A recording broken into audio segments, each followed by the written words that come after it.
Yeah, you can feed a bomb chew to King Dodongo, but it's nothing special. It acts normal. That was actually used for low percent back in the day. You had to hover to King Dodongo's mouth with a bomb chew and then backflip and pull another bomb chew and put that bomb chew in his mouth in order to skip the bomb bag.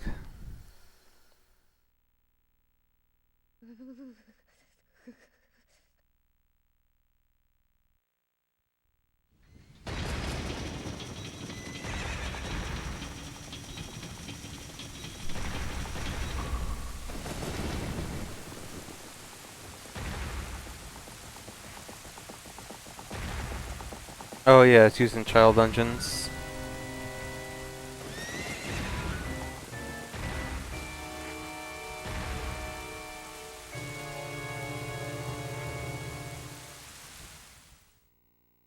A Caracod.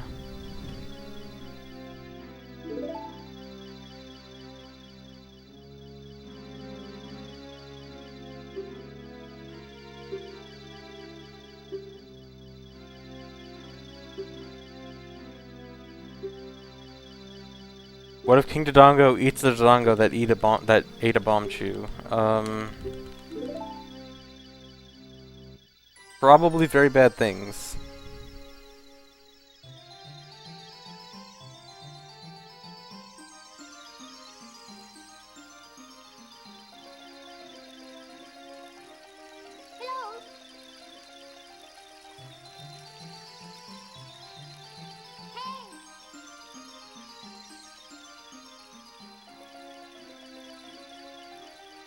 Thanks, Caleby. And by bad I mean good. Probably.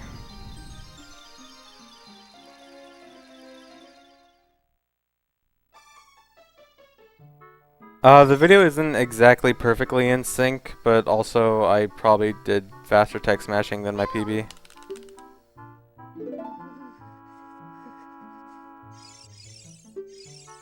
I think the PB video is like technically 1 or 2 frames behind, but it's not a big deal. I can't really make it any better.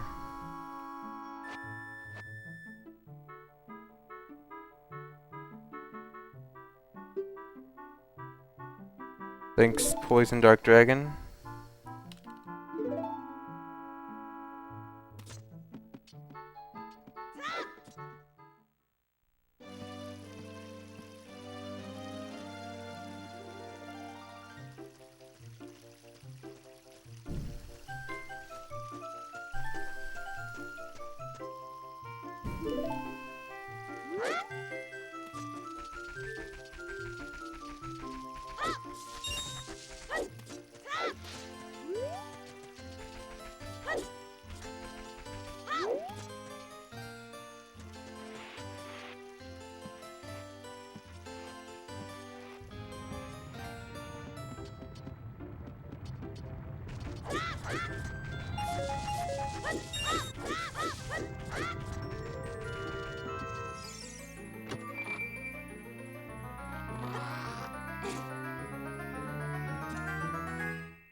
How do you train for a 4-hour run? I usually do my practice in smaller sections. Sometimes as little as like 10-20 minute sections, sometimes up to like an hour section. I definitely don't like practice the entire 4 hours at once. That's just, I might as well just do runs at that point.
This is the second run of the day.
Thanks to the 20-month resub Handfoot.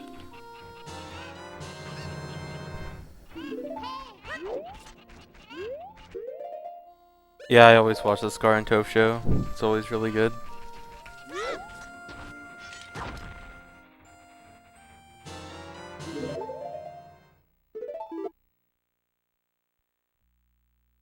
You can skip the first owl cutscene, it's just not faster because it requires you to either get a Deku stick or do the slowest ESS imaginable.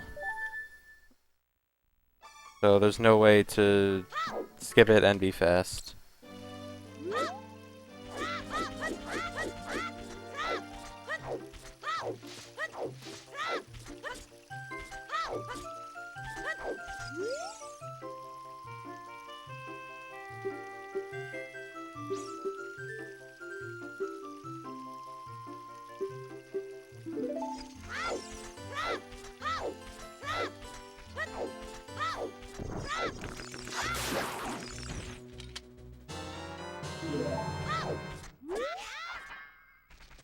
My biggest speed fear?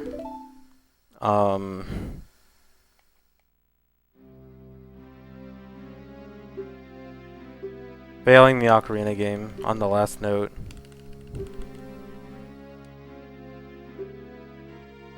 Imagine if I'm on the run and I get to the Ocarina game and I fail on the very last note. That's a good like minute and a half time loss, I'm pretty sure.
I honestly would agree, Vinnick.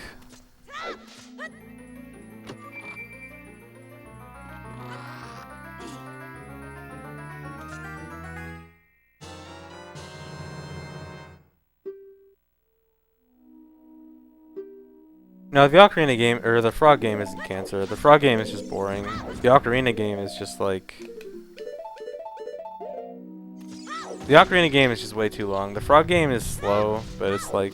I don't know, it doesn't seem that bad.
I'm surprised that worked. That felt really early.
No, I'm Souls. That hole is really far out of the way. There's no way you're gonna fall on that on accident.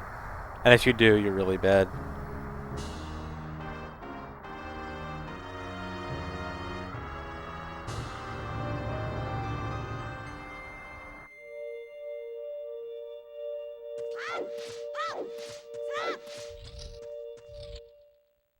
So, is YouTube Gaming actually, like, doing okay? Do people actually stream on that?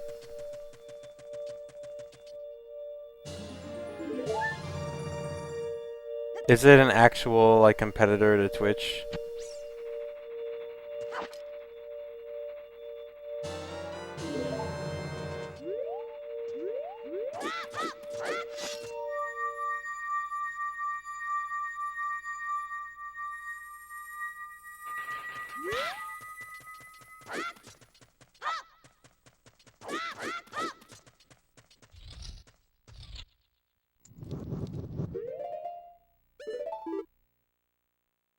I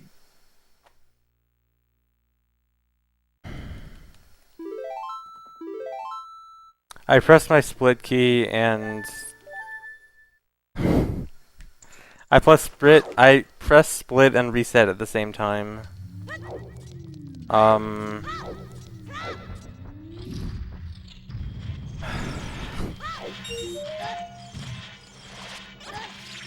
gonna try to I'm just gonna like estimate I'm gonna get to Zelda at 19 minutes or something. And just set the timer to that. I don't know. If this run actually turns out to be anything decent, I'm gonna have to retime it. But I don't wanna reset. Because this run's actually good.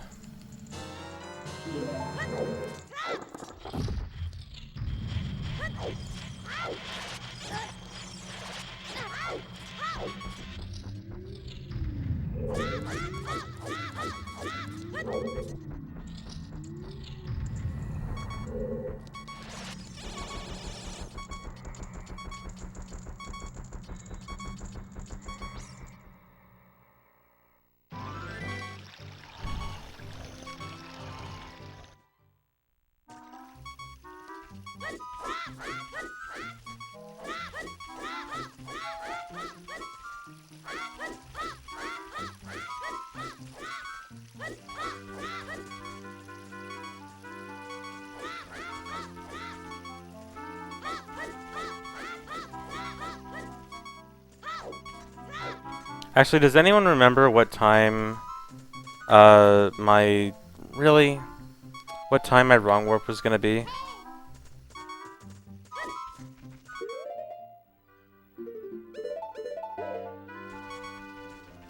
I'm gonna start the timer exactly as I talk to Zelda. And just estimate I'm gonna start talking to Zelda at 19 minutes.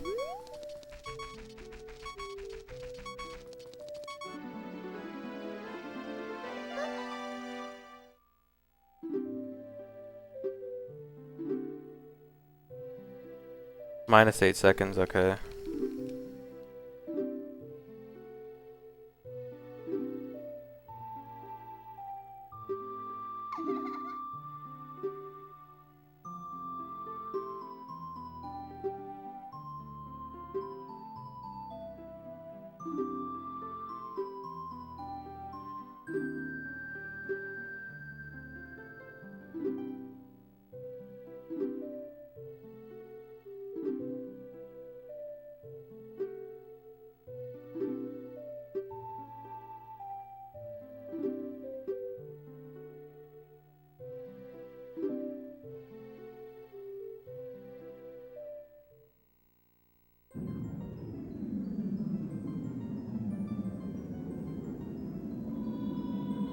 Yeah, I mean, all I have to do to actually get the real time is just time the video. It's not a big issue. It's just the timer might not be technically 100% accurate for the rest of the run.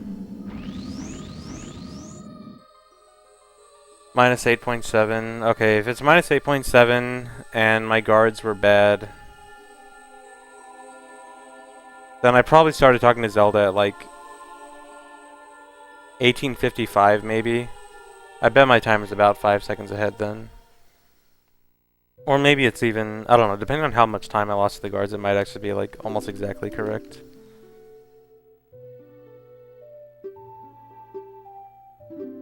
I think 19 Zelda is a good estimate though.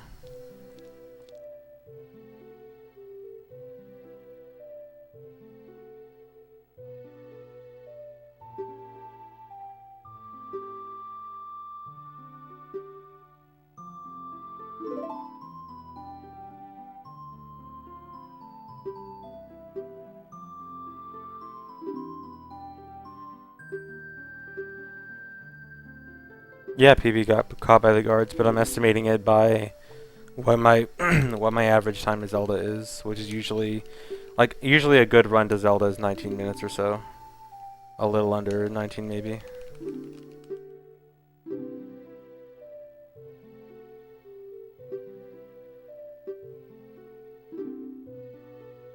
I accidentally pressed reset and split at the same time because my reset and split keys, I use the minus on the number pad for reset and the plus on the number pad for split.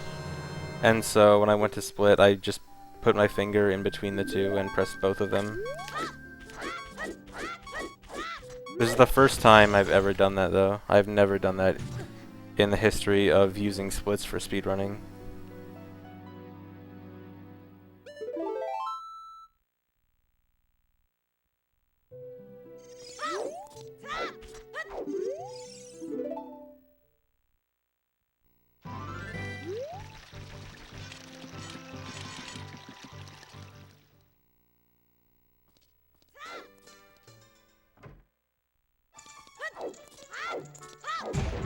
Nice.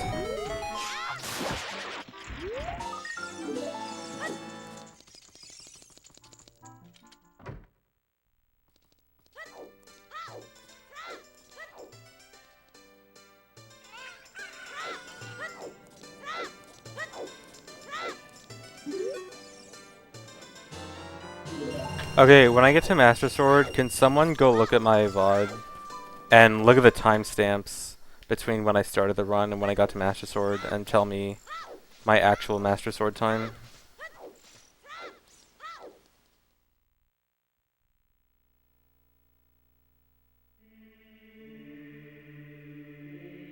I have no idea what start I'm getting in Sun and Moon. They all look bad. I mean, they don't look all bad, but like... So I used to always be... I used to always be a fire starter guy. I always got the fire starter up to Gen 4. And then Gen 5, I was like... I barely played Gen 5. I think I only got to like 2 gyms and then just didn't care anymore. But I'm pretty sure that I got the fire starter but didn't like it.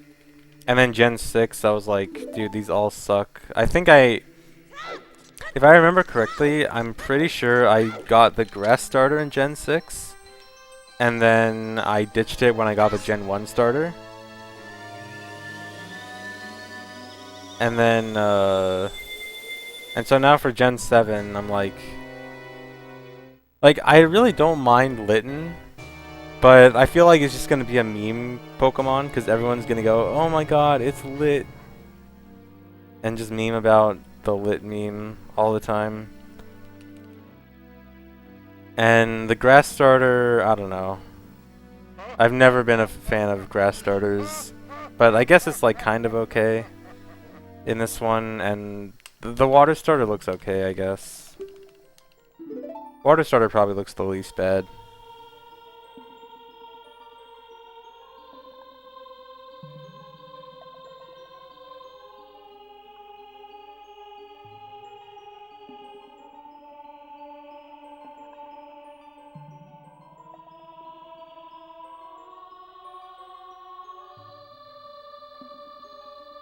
No, you don't need to restart the stream for VODs. The Twitch VODs update to like the last 10 seconds of the stream now.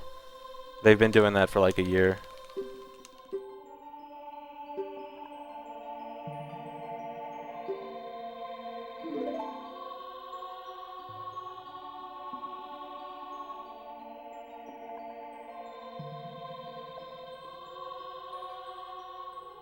Cossack, is that based on the actual timestamp of the video then? So like I'm actually pretty much just 1 second off.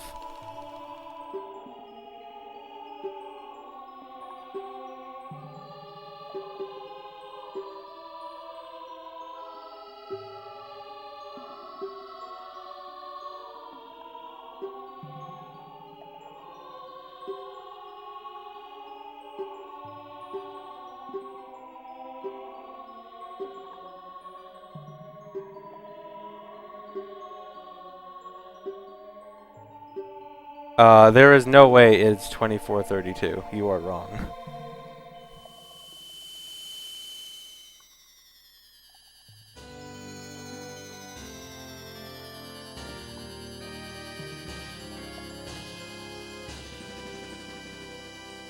Master Sword was 24:15? Really? That doesn't sound right either.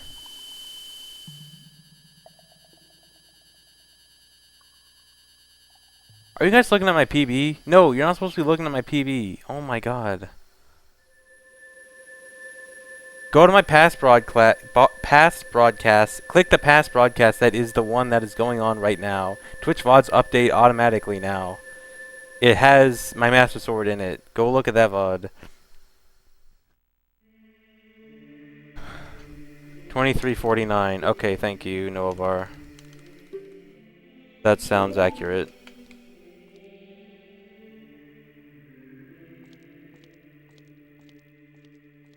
So I'm roughly like 1 to 3 seconds off.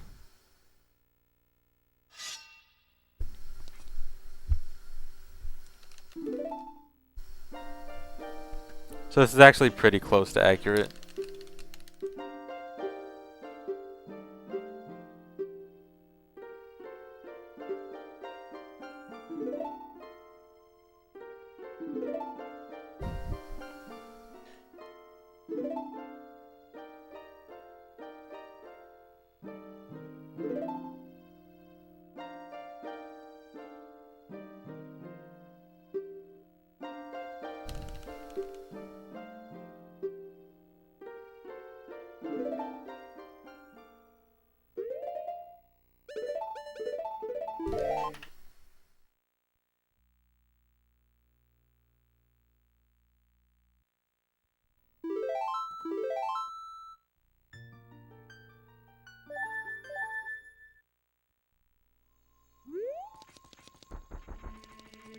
No, Zekro man, I'm just wondering for reference, just so I know like approximately what my time is right now, but if this run actually finishes, then I just go look at the video and actually get the timestamp from the video, not just like arbitrarily add a second or two. I'm just wondering for right now. I accidentally reset my splits early on in the run, so I just added an estimate time of where I thought I was. And it actually turned out to be within about 3 seconds of accuracy, according to people looking at my VOD.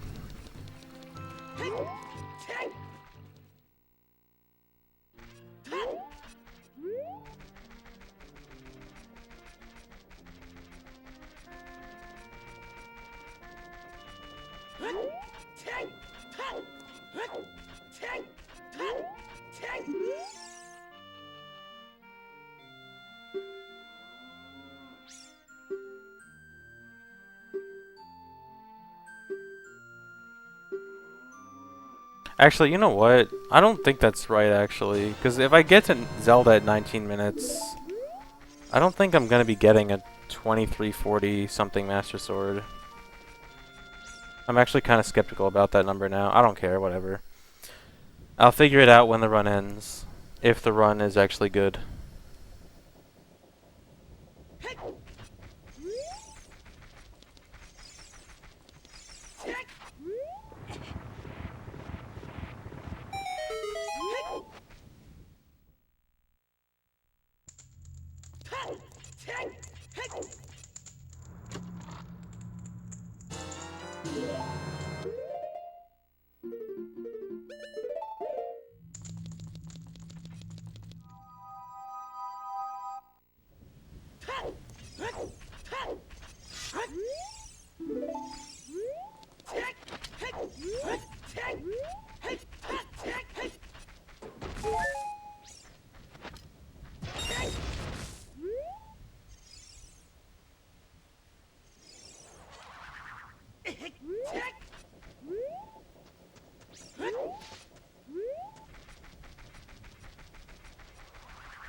I have no idea what that means to video games. If you mean my frame rate, it's 30.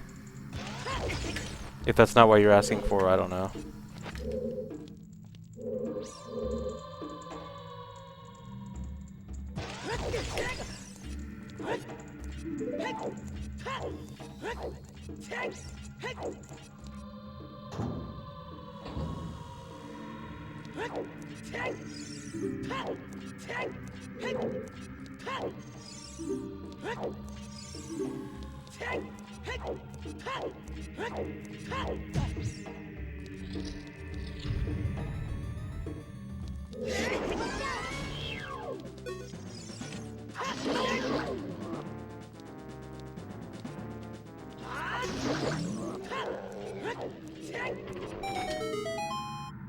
Thanks for the sub, Not and Dan Anth. And thanks for the 10-month resub, Zetro.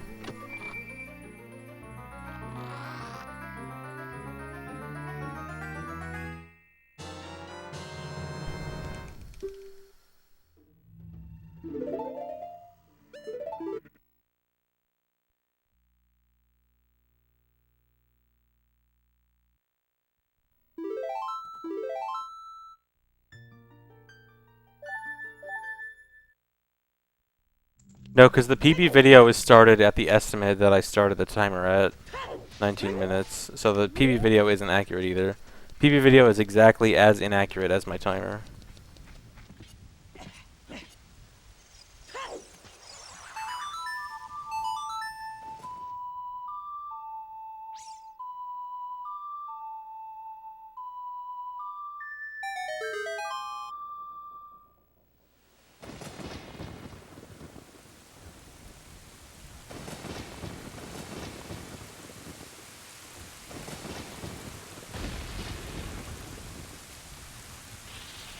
Why didn't I reset? Because the run was good.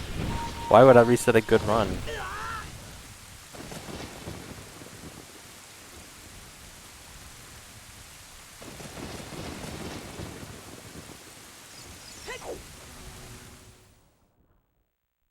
Hey, Lewis.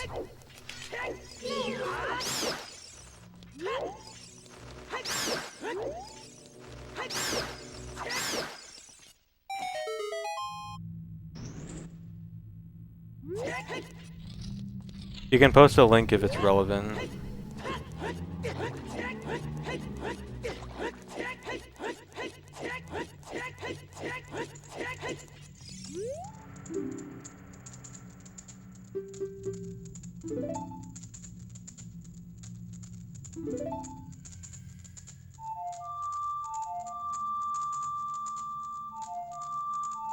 $23.49. Okay, thanks, Ace.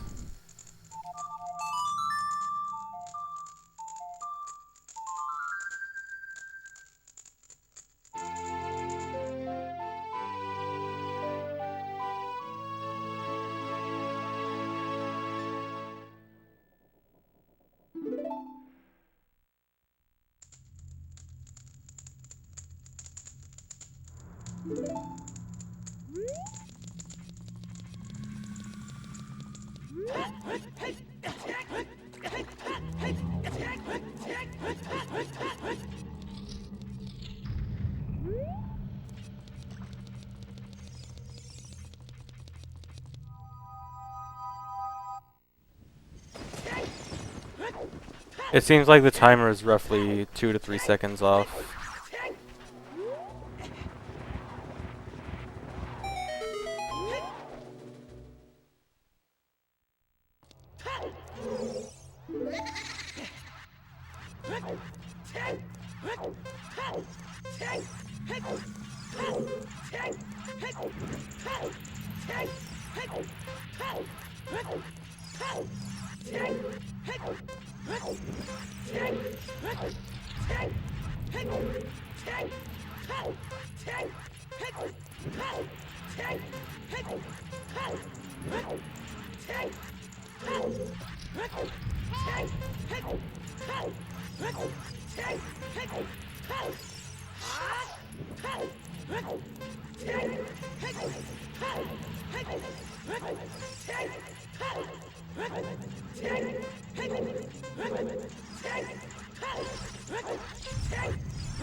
No, I've never had a Dampe where Dampe threw literally no flames. I don't think it's possible, but I'm not sure. I don't know how Dampe's flames work. But I bet you can't get lower than like less than, I don't know, 8 maybe? Random number off the top of my head.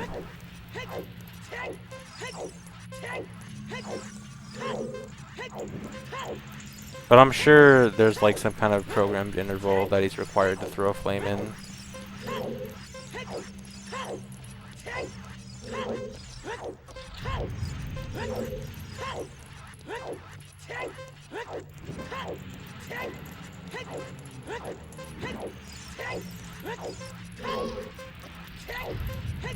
If I got hit by that flame, I actually would have reset. Because I would have got knocked through the door.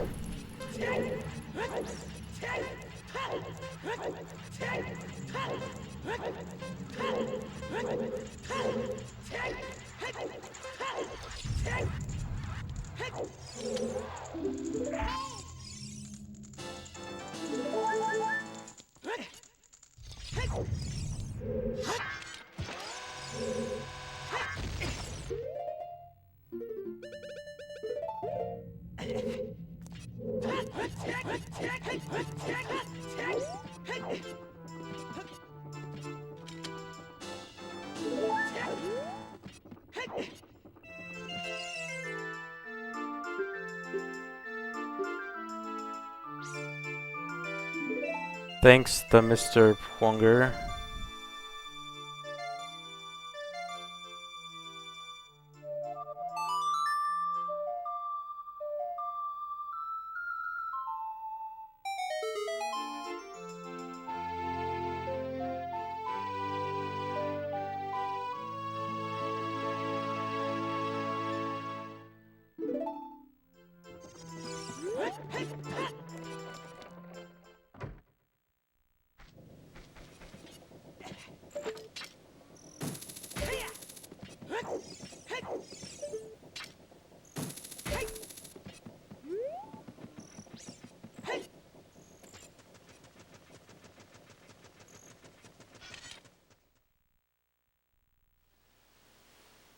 Thanks, SM Loader.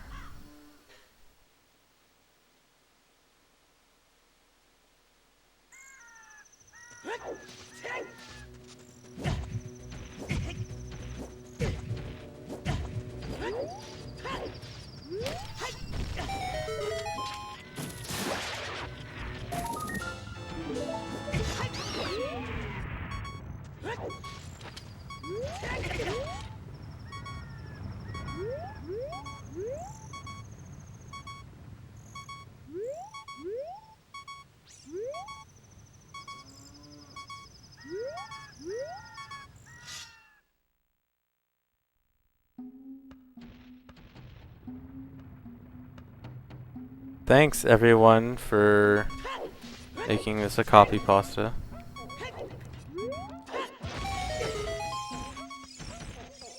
Nice, first try.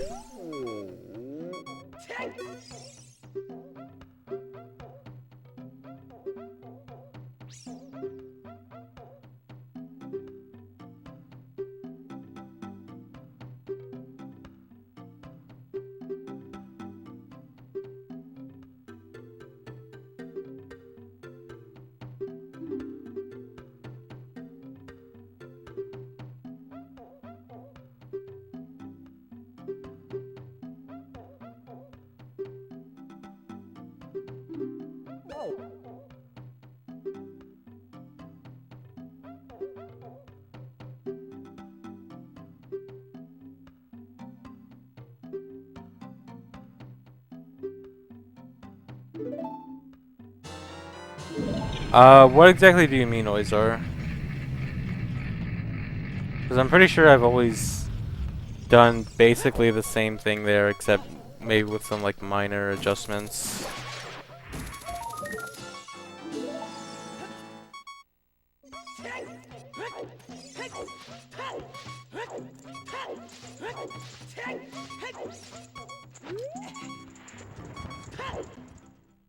I think I've gotten the instant statue grab release like the last 3 or 4 runs in a row.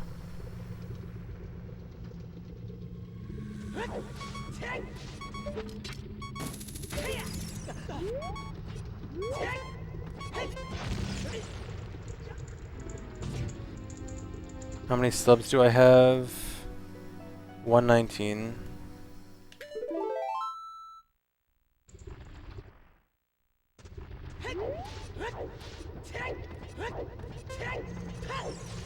Pulling the Ocarina out, cancel the text box. Normally once you bomb the Goron, he says something before you actually talk to him. And pulling out the Ocarina just cancels that text box, and it saves about 5 seconds.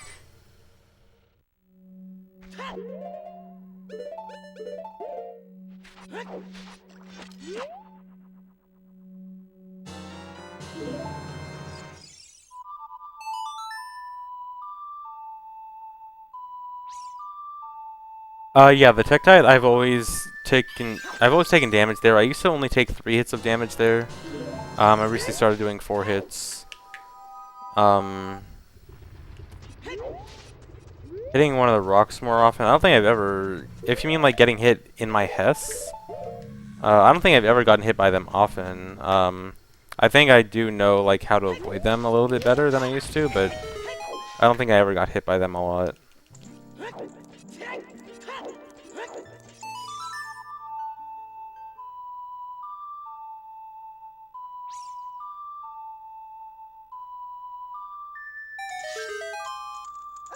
25-second time save was mostly from guards, but also a little bit from doing pretty well at Deku Tree. You retime the run by looking at the length of the video. Pretty simple.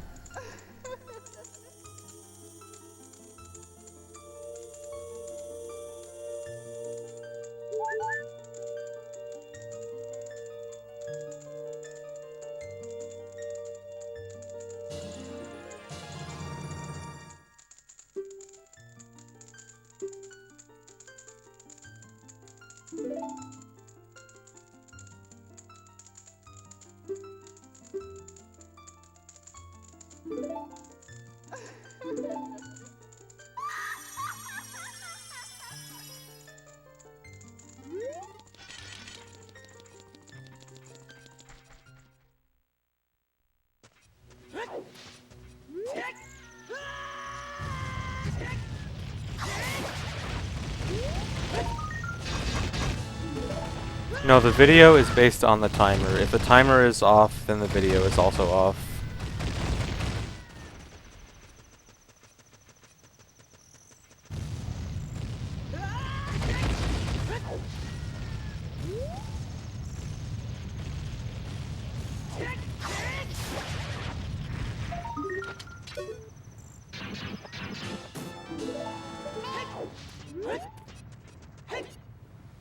Uh-oh.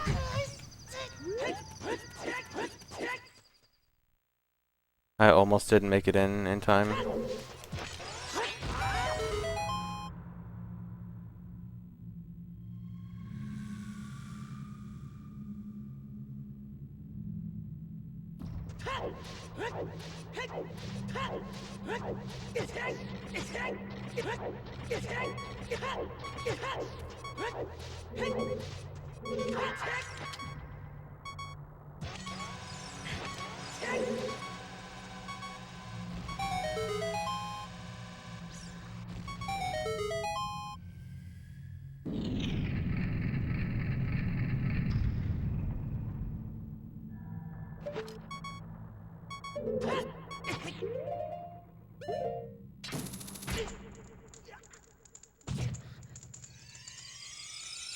My actual time should be 3 seconds earlier, so at least according to the people who timed it, I should be 3 seconds faster than what it says.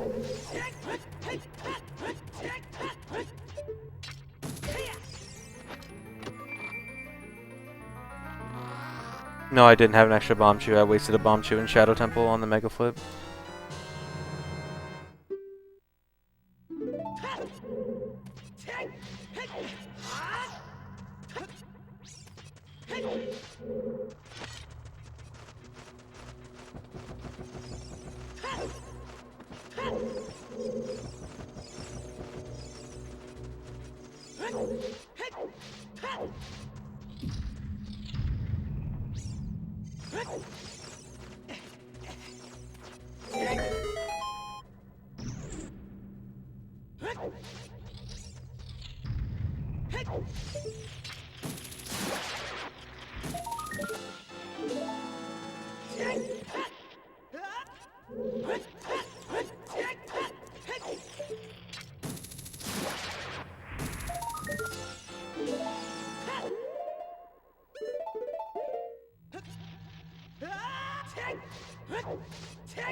I'm gonna run Hundo until I get 414.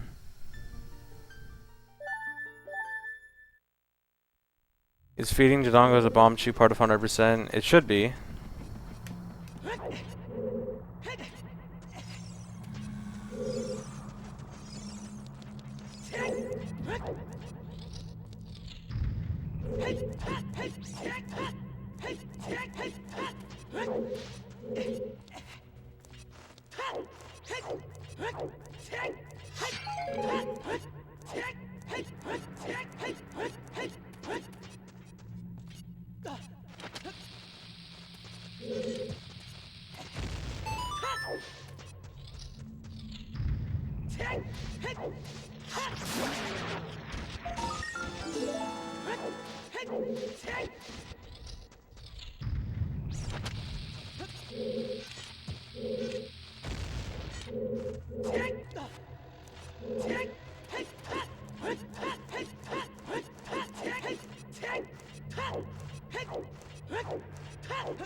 Uh, 414 is definitely going to be pretty hard. I need a really good Dampe. I need no major mistakes, like no mistakes over 30 seconds probably, which I think is totally doable. Like, I really shouldn't be making 30 plus second mistakes anymore in a good run.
That's the first time I've failed that in a very long time.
The reason I need to do the fish twice is the first time is to just start the RBA, and the second time is to do the Ocarina items.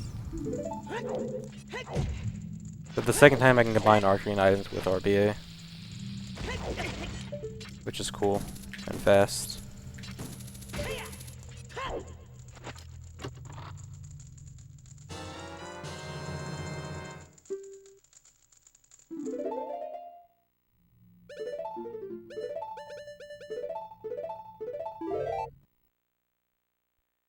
The 6-second loss at King Dodongo Heart Container was from failing the failing RBA once, failing the bomb thing.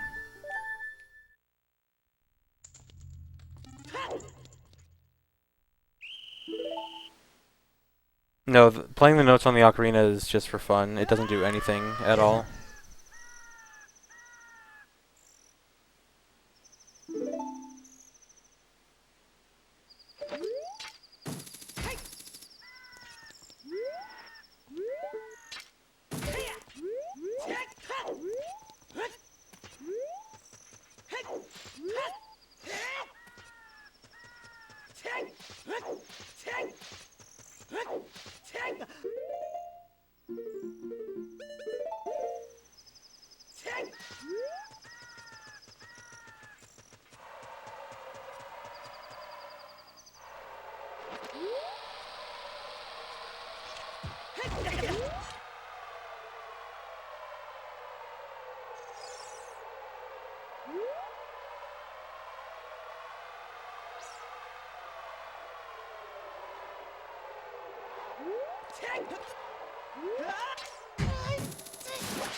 The fastest glitchless time is, I think, 3:39. Might be 3:38 now.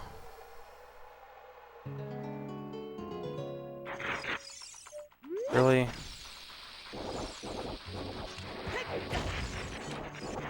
I wanted to use that lever as a super slide assist.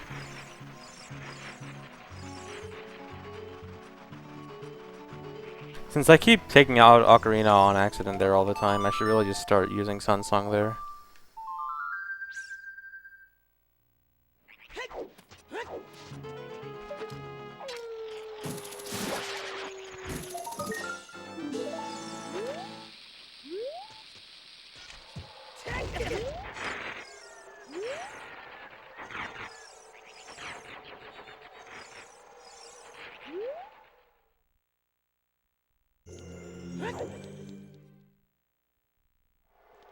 I'm talking about glitchless just beating the game, not glitchless 100%.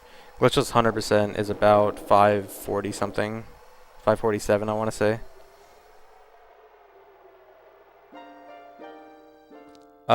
It does look like I did drop some frames, and I am dropping more frames. That is great. This run is just fantastic. Dropping frames, reset the timer. Everything is going wrong with this run except the run itself. The run itself is fine. Well, it's not perfect, but decent.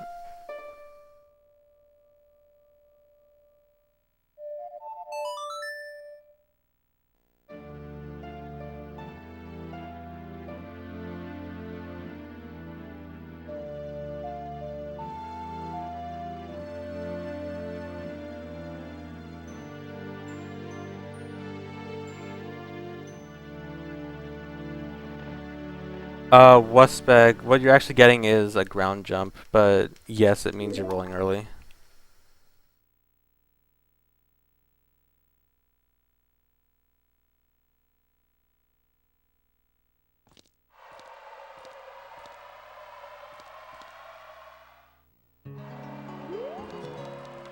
Nice.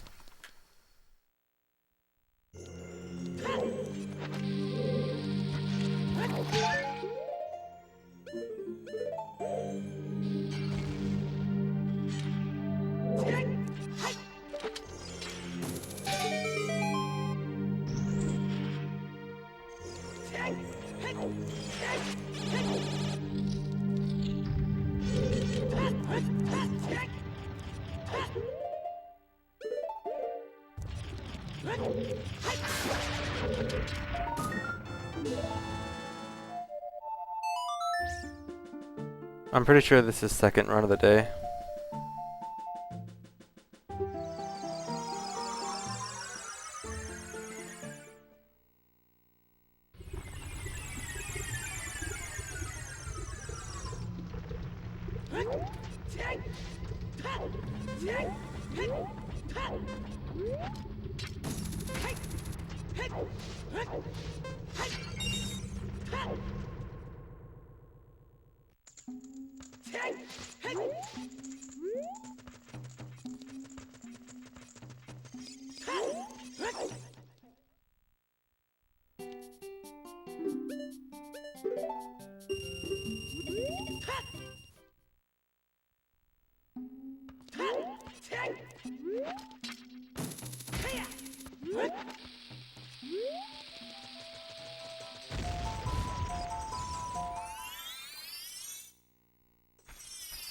The most time I can save is between Fire Temple and Water Temple. I can save about a minute.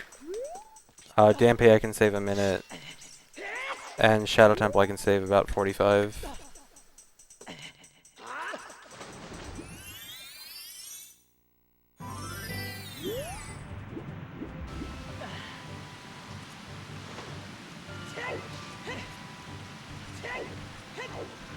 No, missing that super slide with the last bomb in Spirit isn't run rip, but it's kind of bad.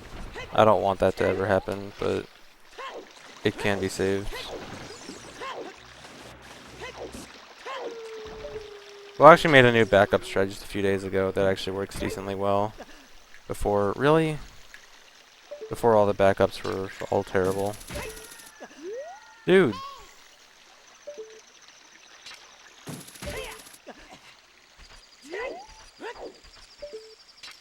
Now this run sucks.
Oh my god, this run sucks.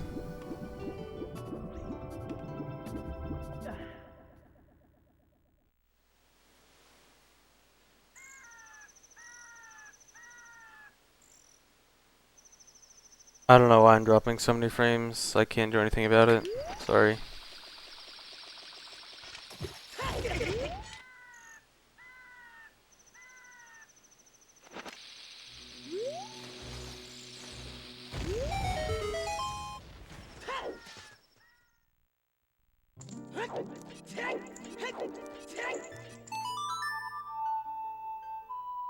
Yeah, Ben skipped the meme in OOT 3D Hundo.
I'll probably stream it at least another 2 or 3 hours, maybe more, if I get a good run going.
Dang, these drop frames are pretty bad.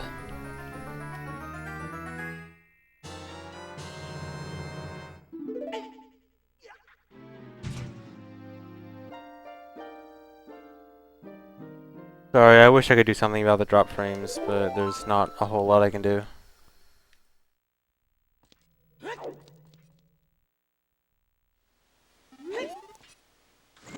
Pray the frames will stop dropping.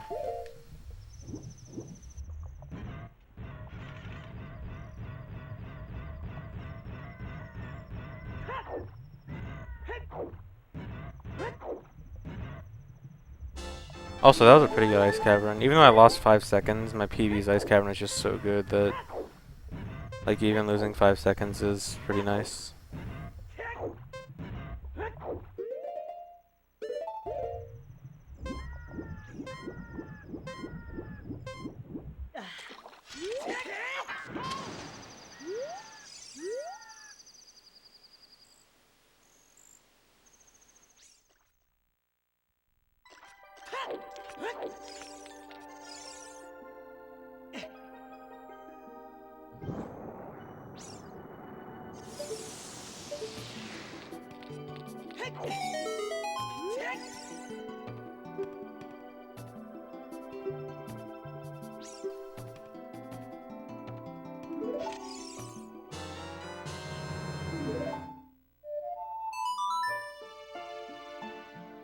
Does anyone know if any other Twitch streams are having frame drop issues? I doubt this is a Twitch issue, it's probably just on my end.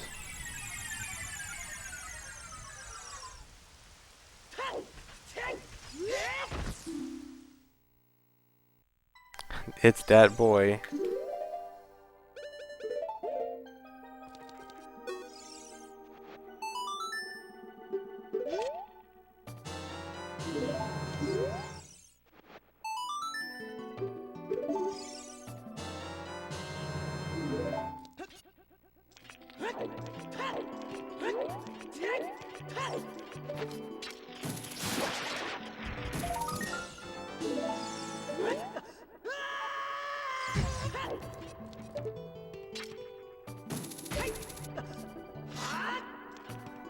Yeah, it's probably not a Twitch issue then. It's just my internet being dumb.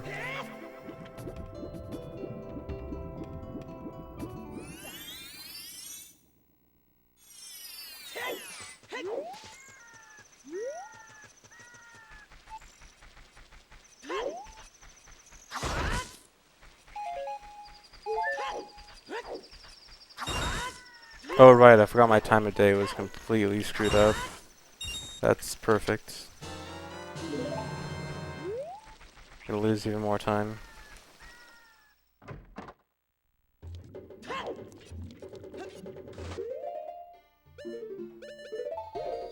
And I only have 12 bombs, which is doable, but it really sucks.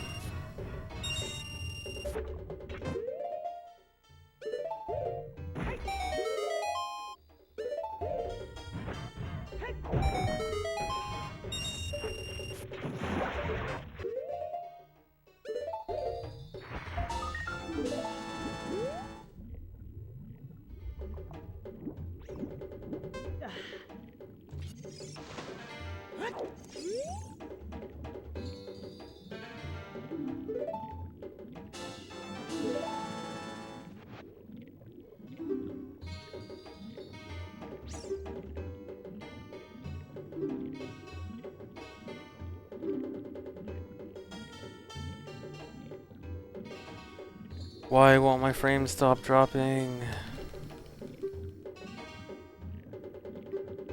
Yeah, I was pretty happy after DreamHack. I didn't really do anything to celebrate, but I was definitely hyped.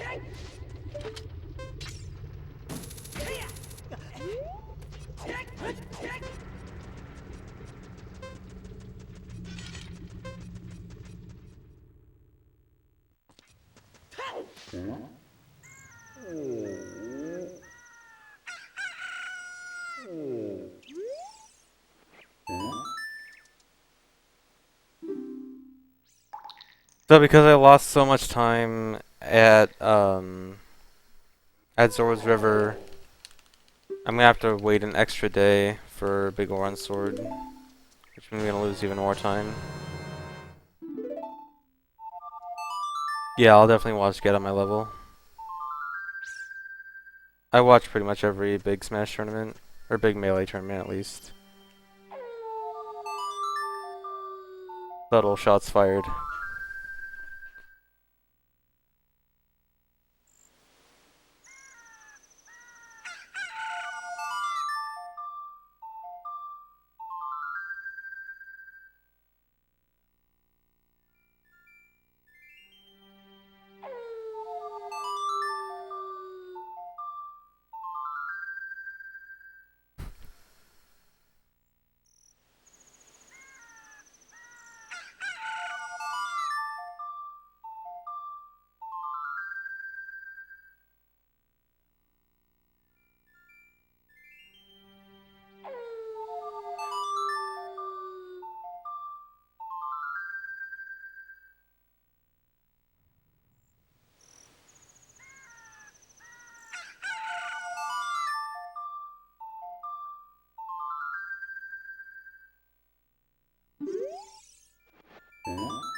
Alright, now it's time to start playing well again.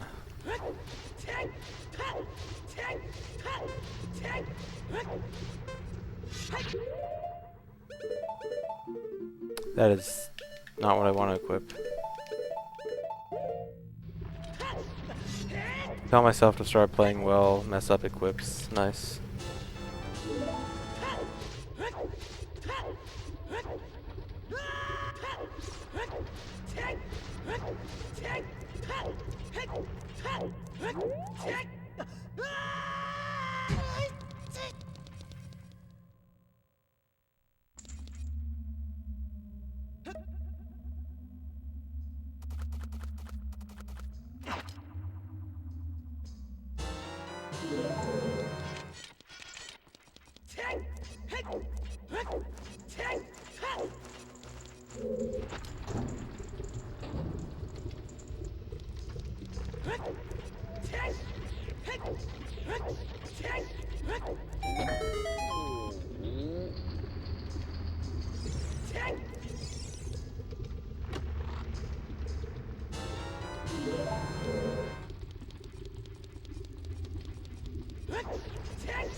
My favorite Zelda game besides OOT is Big Surprise MM.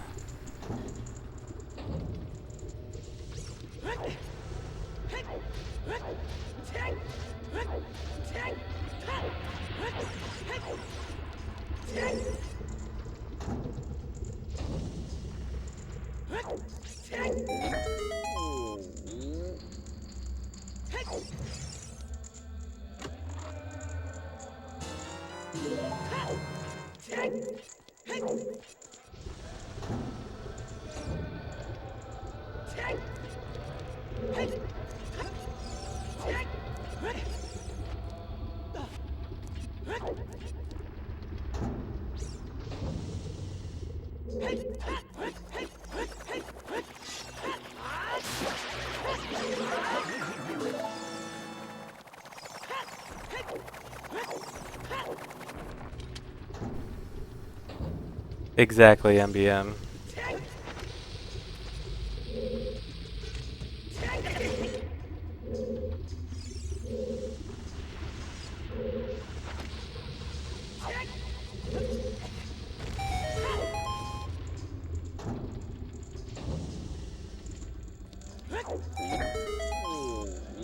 Did Clint actually say he's stopping for good, or is this just the dumb Twitch viewers always trying to start shit?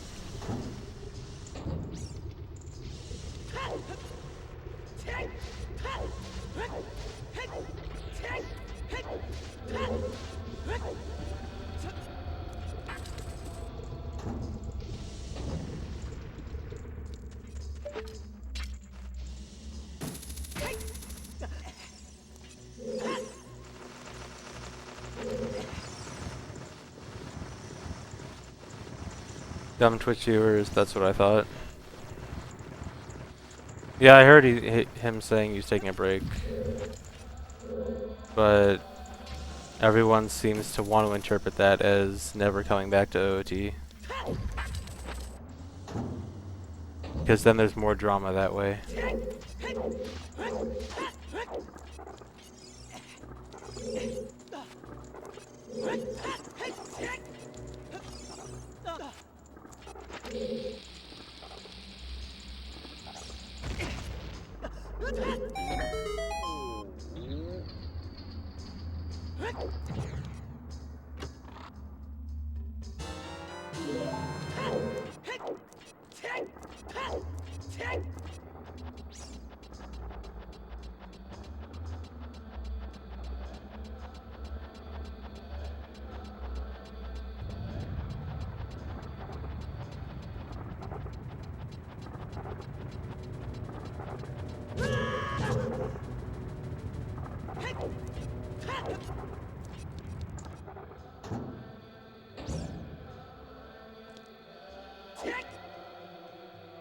So I got into the speedrunning community around 2006, 2007-ish, but actually started doing runs around 2008, 2009-ish. So 7 to 9 years or whatever, however you want to interpret that.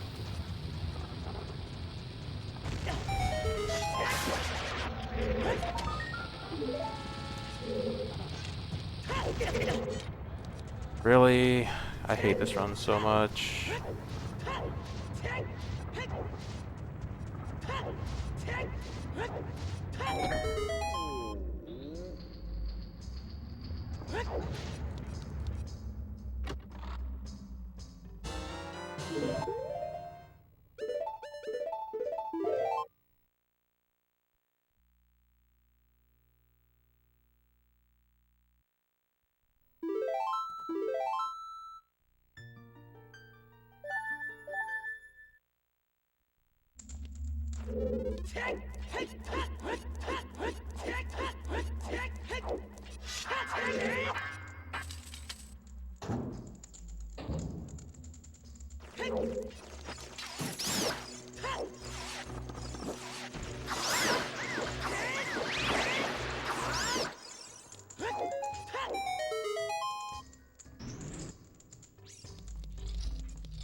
"14 bombs is really bad. I really need a bomb drop here. If I don't get a bomb drop, I should still be able to continue without a bomb drop, but I really want to get a bomb drop."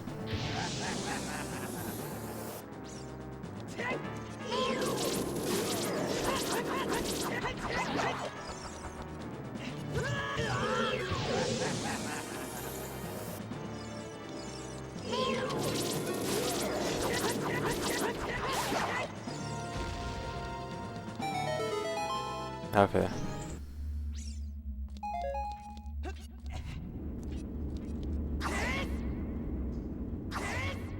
Dead zones are essentially the same, yeah. I just use an adapter to make it work.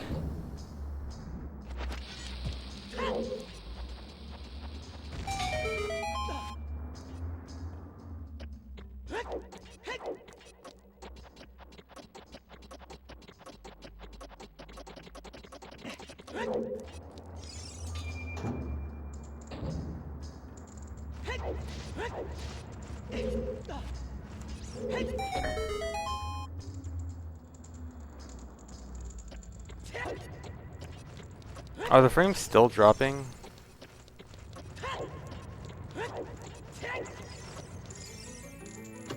Oh my god. When is this gonna stop?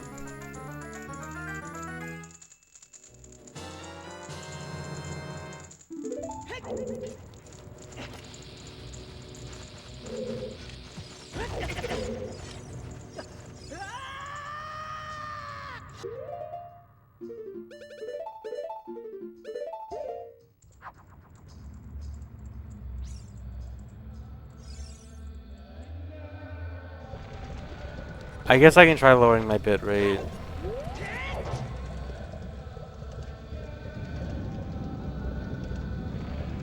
If it's really going on for this long.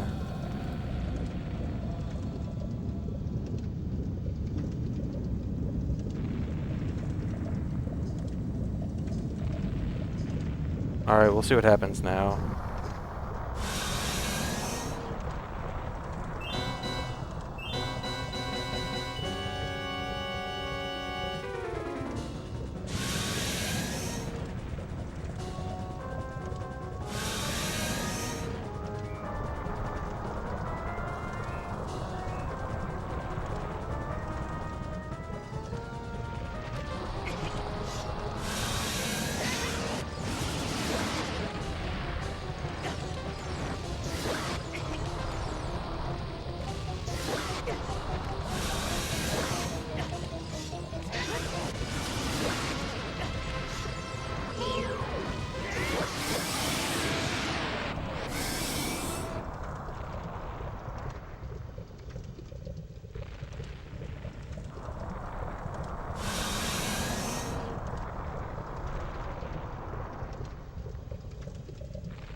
Okay, well, so far I haven't dropped any frames since I lowered the bit rate. That's so weird though, because I didn't even lower it by that much.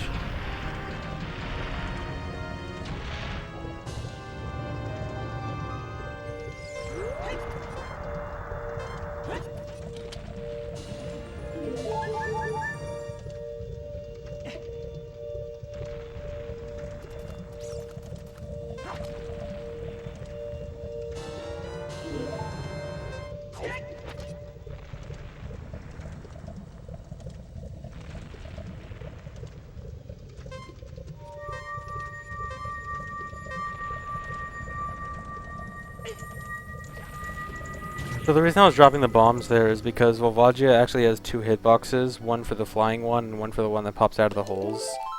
And the hitbox for the flying one goes under the last hole it flew into, which was that hole right in front of me. And so the bombs were actually hitting Vajia under the hole.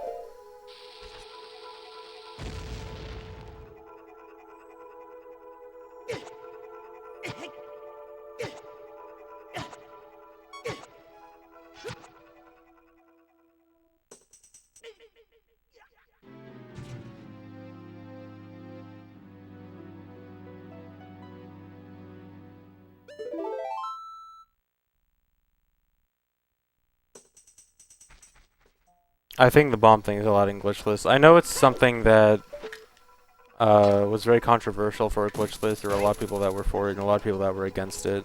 But I think it did end up getting in.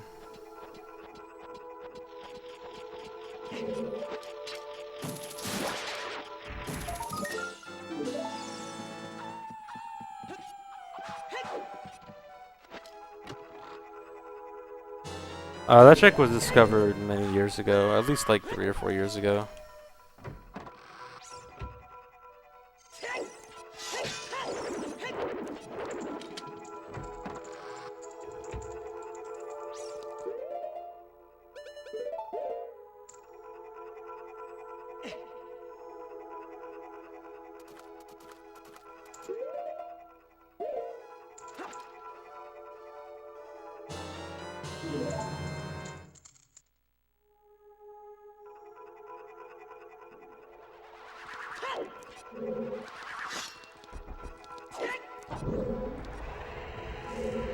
Essentially, yes, Bliss Tech. If your hookshotting is absolutely perfect, it's probably faster, but realistically, your hookshot is most likely not going to be perfect.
Dang, I have a lot of health.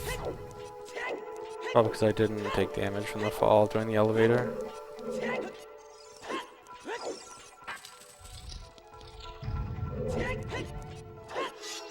Guess I should take damage from a jump slash.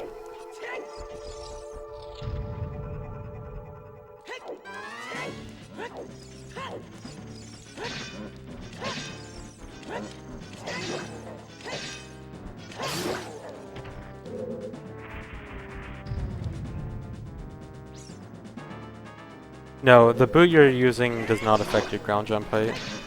I was just using hover boots because it's better to... for how I got past the, got over the last block.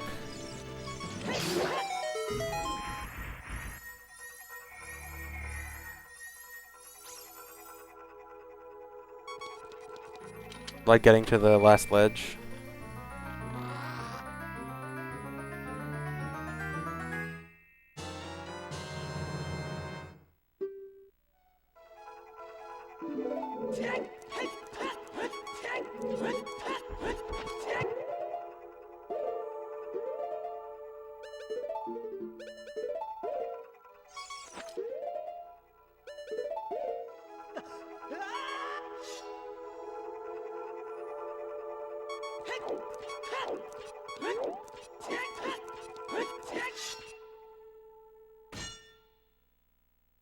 Yeah, the bow chest is indeed floating. It's a very small amount above the ground.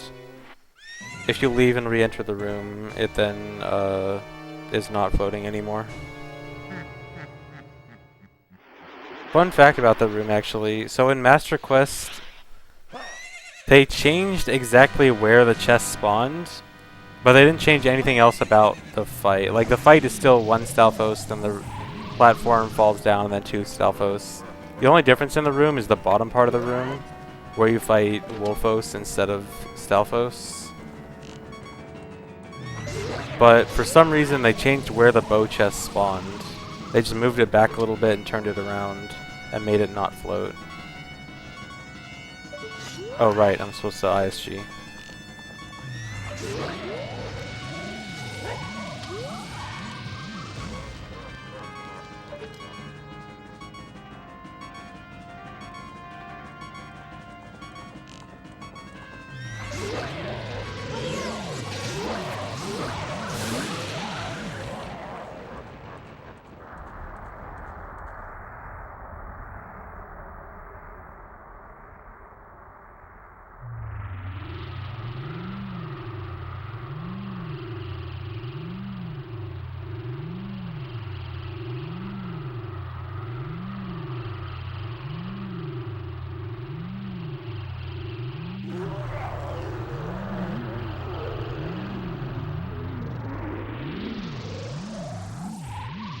Hiya, Pasher.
I'm not talking because I was playing the game and I couldn't look at chat.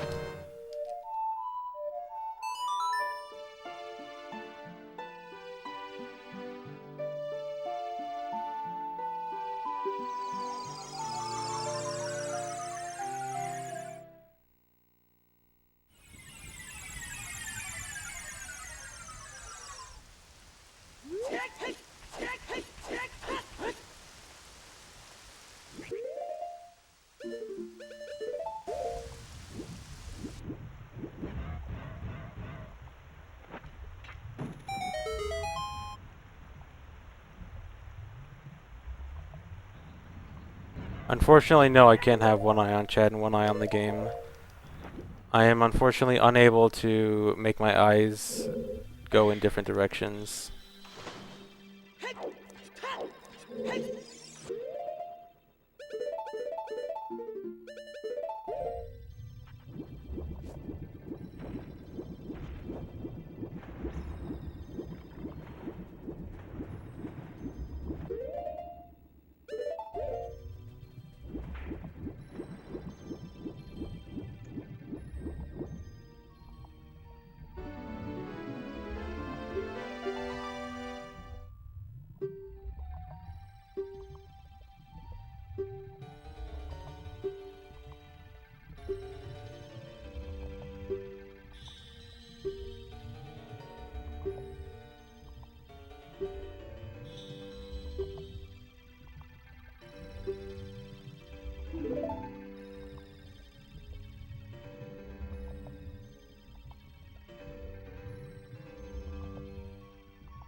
Well, yeah, Ace, but I have to pretend it's not a video recording. Otherwise, people are gonna say cheating, even though it is cheating. But you didn't hear that.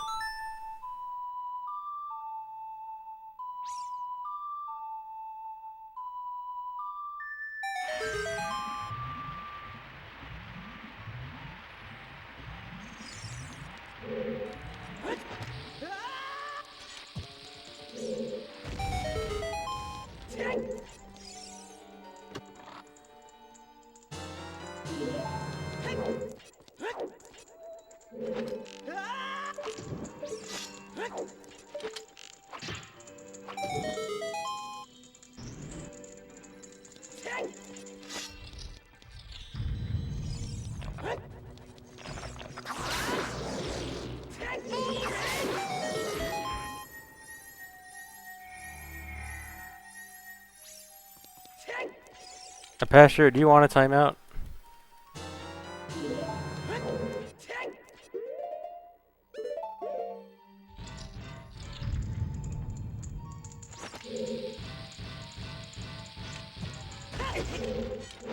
Really?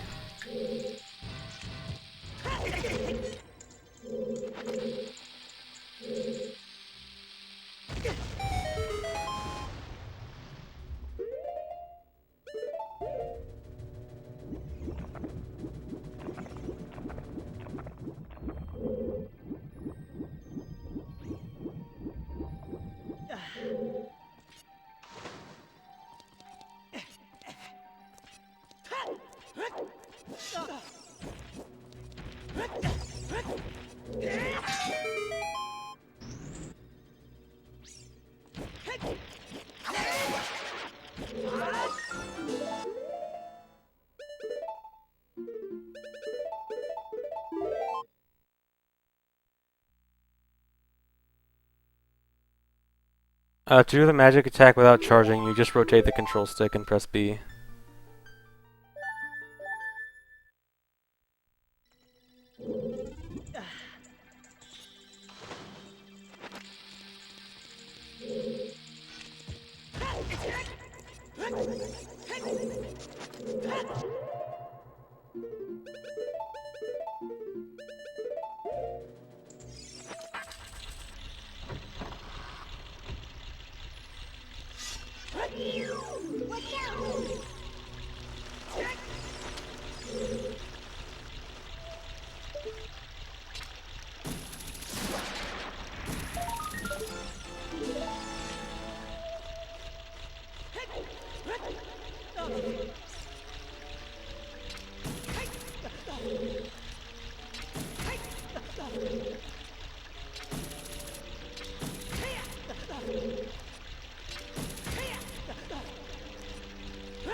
Well, Astroth, I don't use the C stick. I map the X, Y, and Z buttons to the C buttons, but yeah, I do like certain items on certain buttons. Like, I'm always gonna have long shot, hookshot, long shot on C down. Bombs are always gonna be on C left. Ocarina is always gonna be C right, except for a few rare occasions.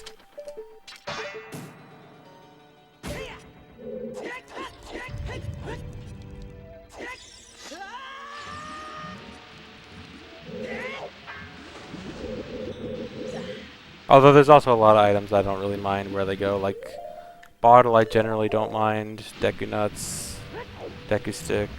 Like the items that aren't used as often, I don't really mind where they go.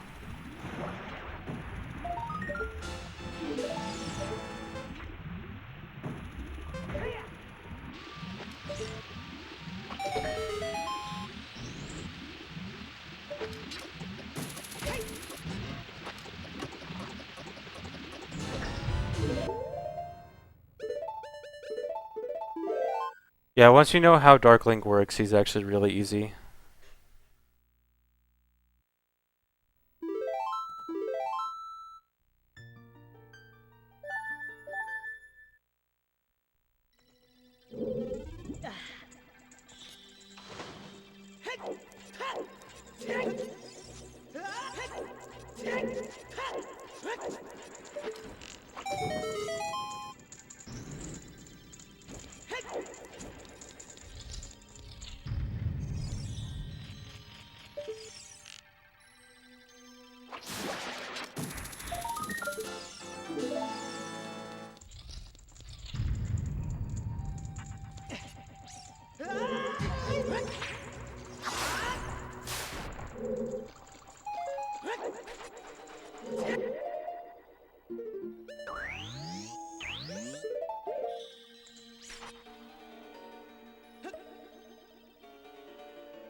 So that bottle thing was a glitch called Reverse Bottle Adventure.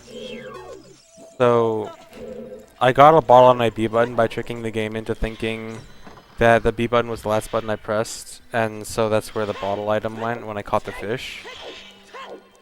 And when you catch something on a bottle on your B button, it modifies parts of your inventory based on the item you have on C right. And I did that with ice arrows on C right. And ice arrows modifies your map, compass, and boss key section on your map. And so catching the fish with ice arrows on C right actually gave me the water temple boss key, as you may have just seen by me opening the boss door without ever having actually gotten the boss key. Another side effect of that is when I save warped with the bottle on B, when you respawn in water, when you originally have a bottle on your B button, you become swordless. You have nothing on your B button. And having nothing on my B button allows me to, it'll allow me to do a glitch after this fight that'll allow me to skip the water medallion cutscene.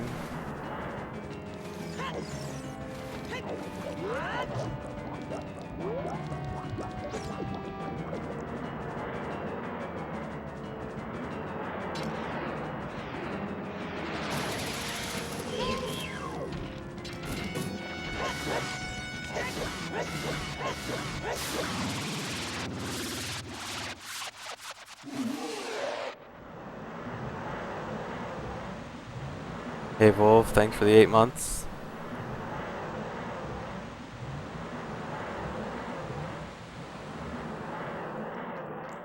ELG, boss keys are not a requirement for 100%.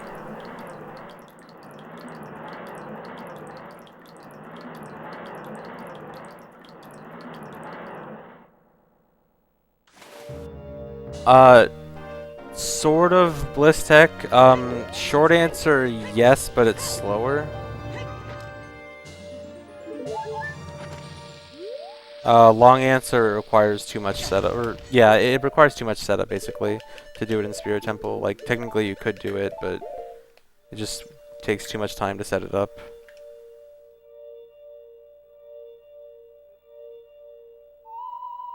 And the cutscene itself is very short.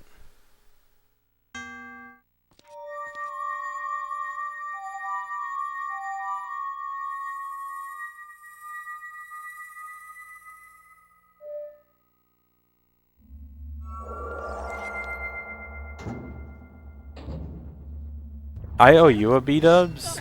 You're the one that left me behind when you went to B-dubs. Don't give me that.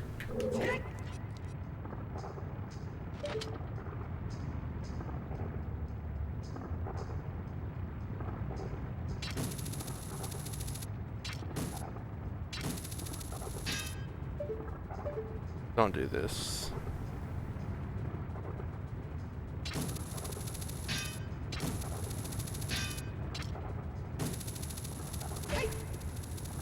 Slow.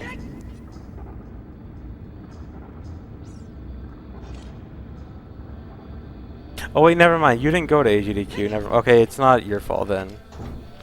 I completely forgot. The rest of Mumble Crew left me behind when they went to B-dubs. Did you not hear the story?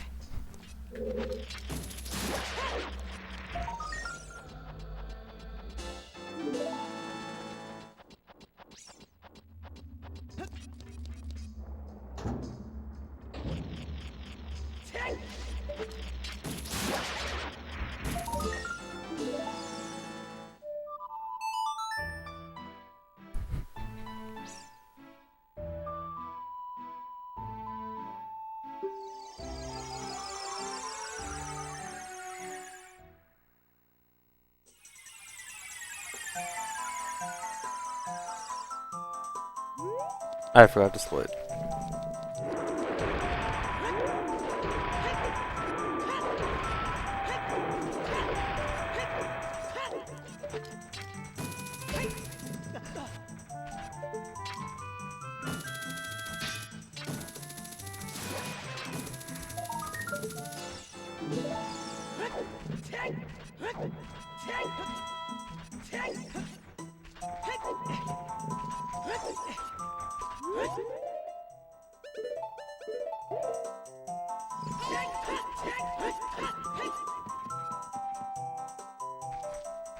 Did I miss a resub? I thought I saw a resub, but I couldn't see.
Really?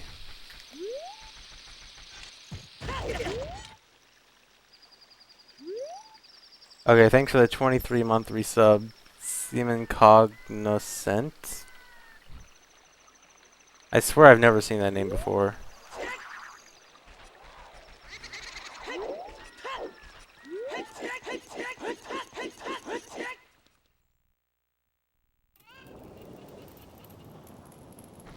I did get dished by Mumble Crew.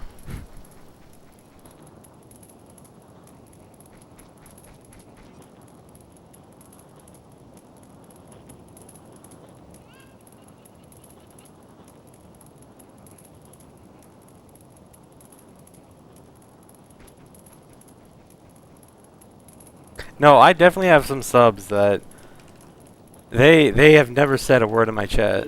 I swear.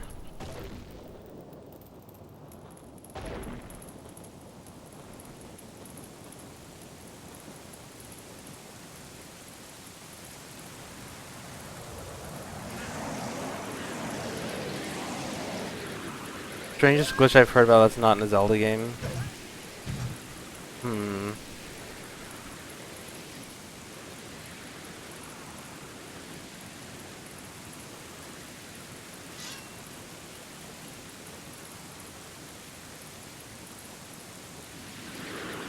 I mean, I could go with a generic answer of arbitrary code execution for any game that has it.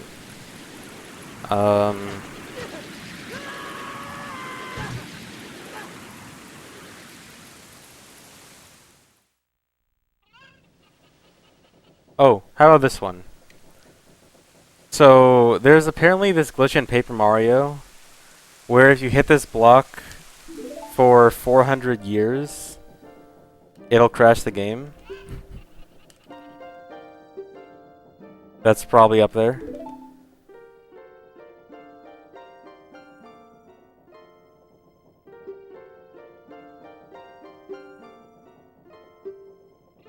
I don't know, Oh My Dog isn't really symmetrical, so I don't know if it'd really work well behind the splits.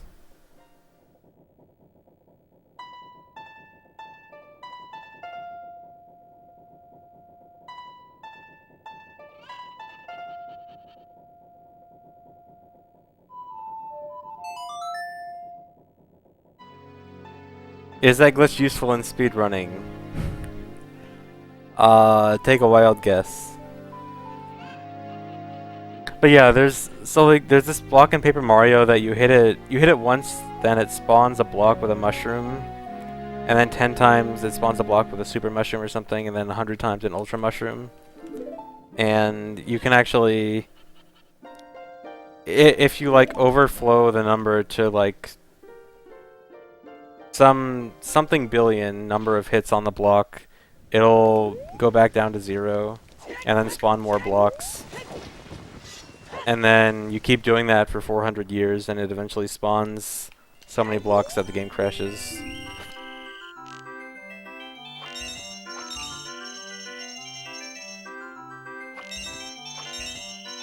And that assumes optimal hammer inputs.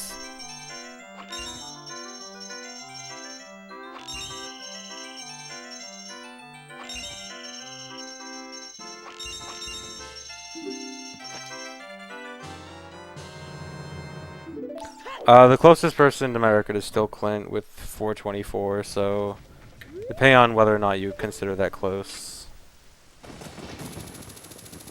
And then after that it's Joden with 430, I think.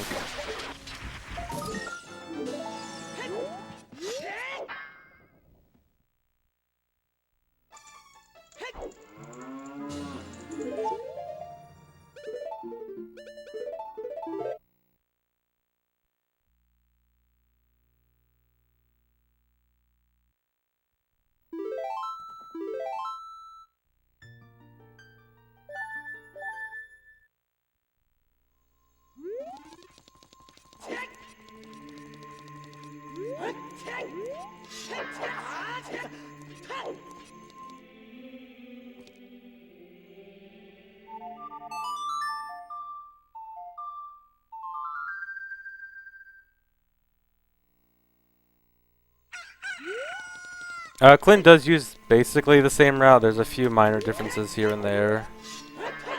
I do a bit more riskier stuff. He does some safer stuff.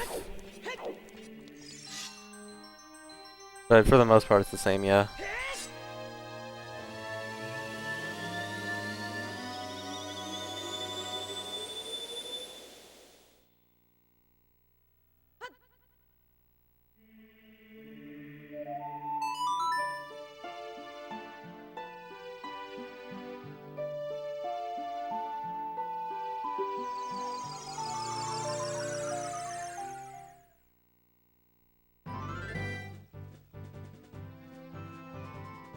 It's not the Biggoron. You can't break the Biggoron sword. It's the Giant's knife you break, and in this run we never get the Giant's knife, so there's no chance of it breaking.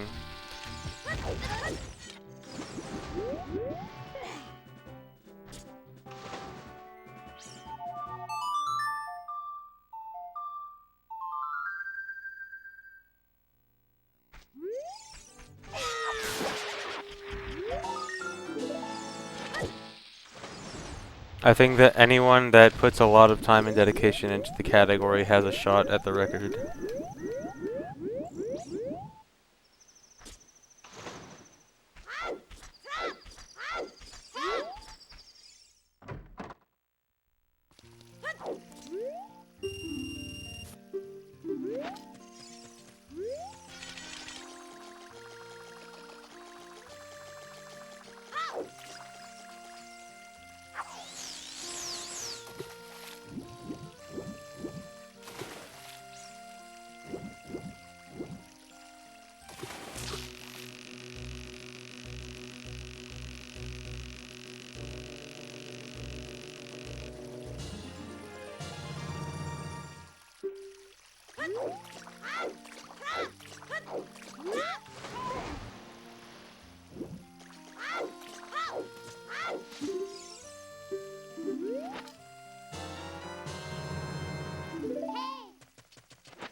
Please grab it.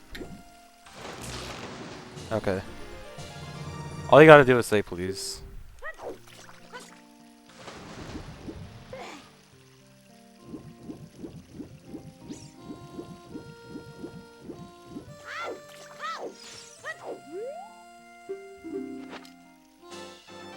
Yeah, always are. If your first fish is over 50 centimeters or 10 pounds or whatever it is in English, then you can't, and you use that fish to get the gold scale, then you cannot get the heart piece.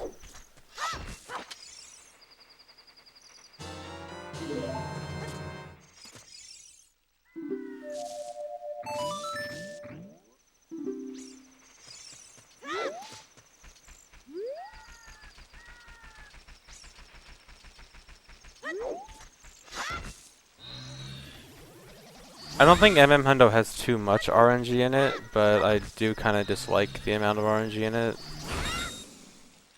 I mean, it could be a lot worse. Come on, just one bomb drop.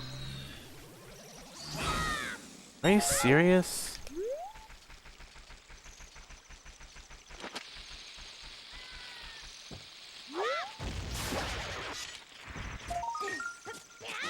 It's so bad. I just wasted so much time for no bomb drops. Which means we're gonna have to waste more time.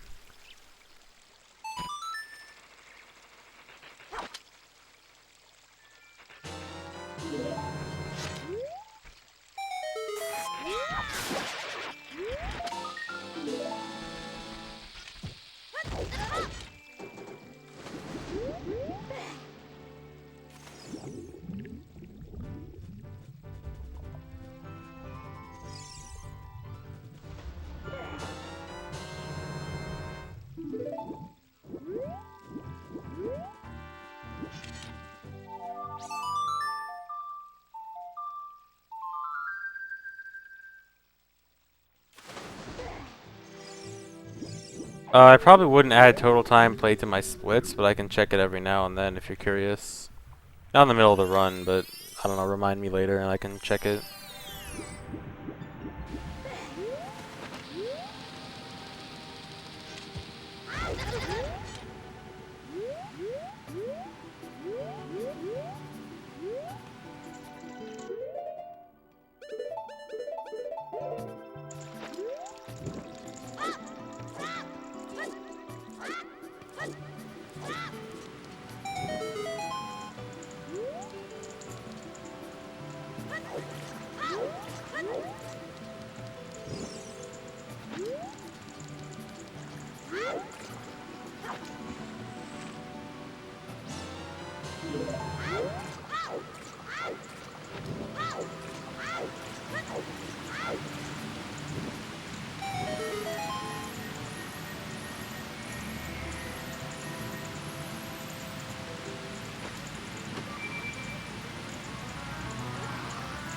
You wouldn't be able to have the torch lit while hessing. Or, I guess you kind of could. It'd be awkward. I'll just leave it at that.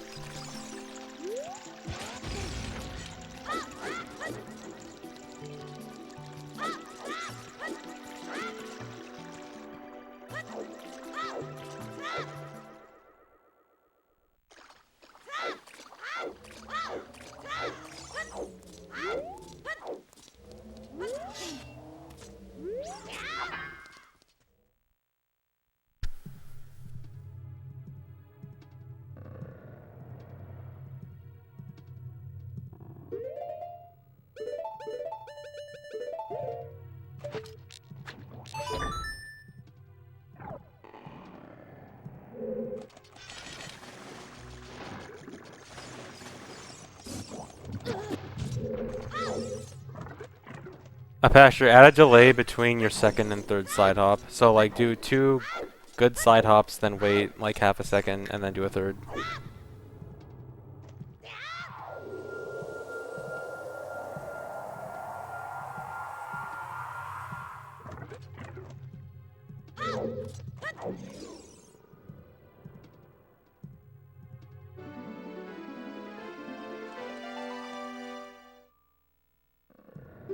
What is Dampe? So, Dampe is a guy in the graveyard who digs up certain dirt spots in the graveyard, and every time he digs, there's a 10% chance he will dig up a heart piece. And you need that heart piece for 100%, and there is nothing you can do to manipulate that 10% chance. You just have to get lucky, and you want to get lucky fast, obviously, because every time you fail, at least past the third try, every time you don't get it, it costs roughly 25 seconds. The first 3 tries don't cost nearly as much. But, you can very easily lose a lot of time very quickly at Dampe for for no fault of your own. For example, in my PB, I got Dampe 4th try, and I lost over a minute because of that. Well, some of that time loss is just actual mistakes I made in that split, but still, Dampe cost me a lot of time in my PB. Which means that I can actually be very far ahead after the Dampe split if I get lucky.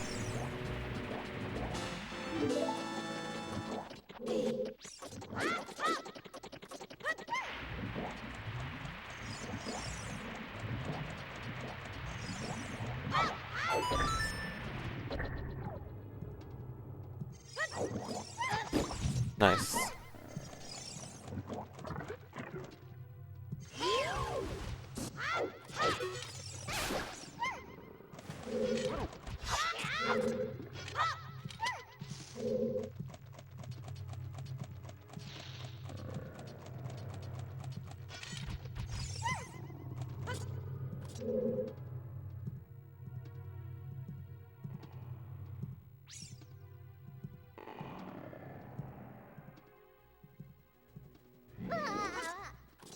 Nice. The sound happened as soon as I started holding forward to jump off. Brain perfect Rudo sound.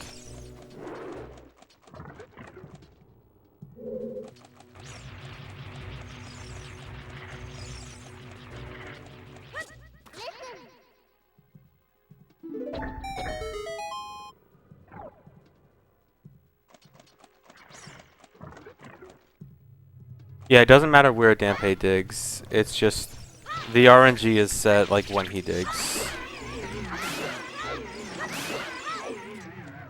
There is one way you can actually guarantee the heart piece, and that is if you do just go digging around the graveyard and don't reload the area, you're guaranteed to get it by the 15th try. Tries 1 through 14, it's not like your percent chance increases. Tries 1 through 14, they're all still 10%. It's just then, if you don't get it by 14, then 15 is guaranteed 100% chance. But that's also very slow. It is slower than like reloading the area by going in a grave, so you don't want to do it in a speedrun. Unless it's like a marathon setting, in which case it might be okay.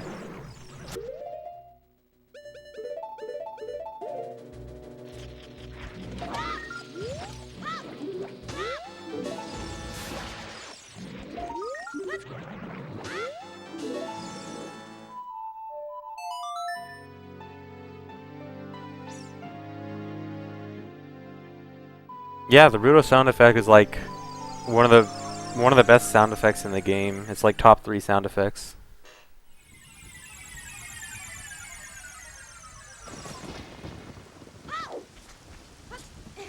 Yeah, so I actually realized just a few days ago that I've always been doing that room really slow.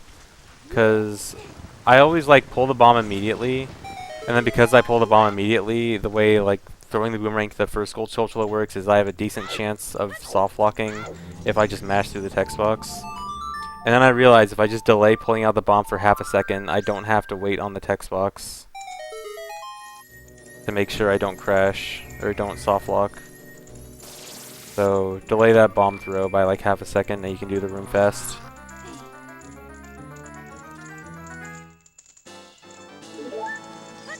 Okay, so the best sound effects in OOT are the Rudo sound, the sound of picking up a bomb drop, the sound of Ganon destroying one of the rubble pieces in the Ganon fight.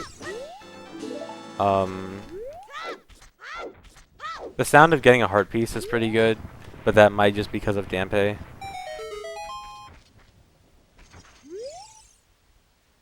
I'm sure there's more. I'm not thinking of right now.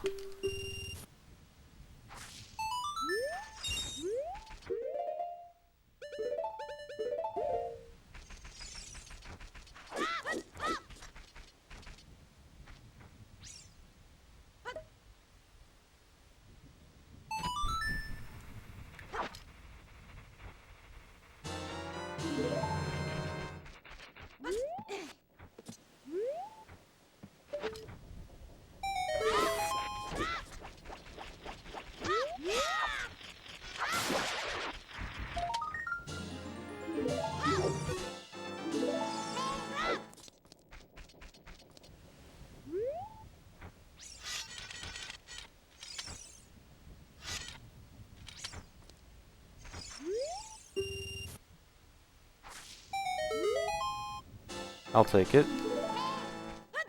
I am a bit low on rupees though, so I'm gonna go over here.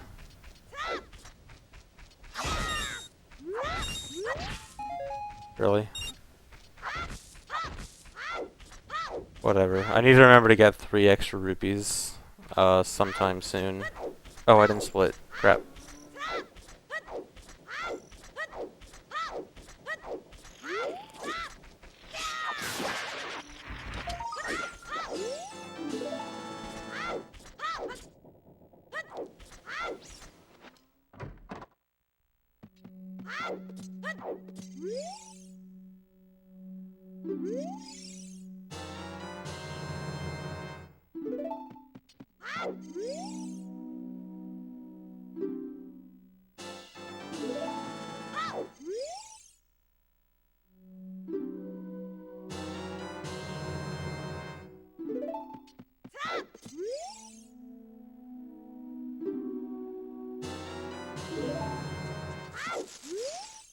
Yeah, I'll reveal Dampe RNG on my deathbed.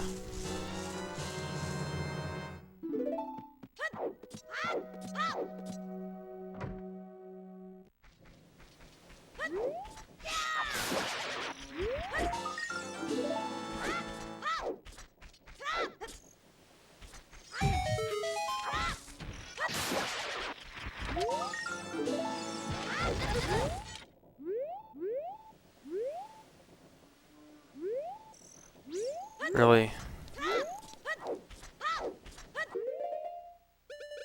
Oh, I can get rupees in the pots next to the gold Skulltula. That should fix my rupee issue. You should never need to get the dead hand rupee at Pasture. So, you just need to make sure you leave bottom of the well with 30 rupees at least, and there's a 20 rupee pot in one of the gold Skulltula rooms. So as long as you have 10 rupees from somewhere else, you should be good.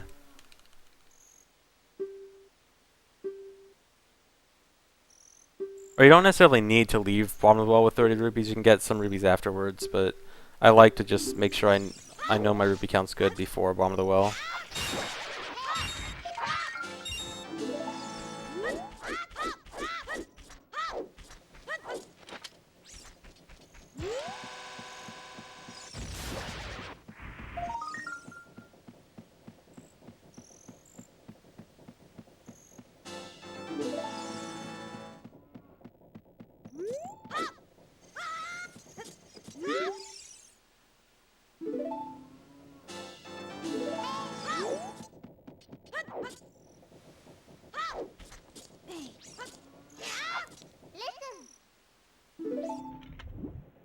Yeah, the way I did probably is slower than the dead hand chest, but I also wasn't expecting to...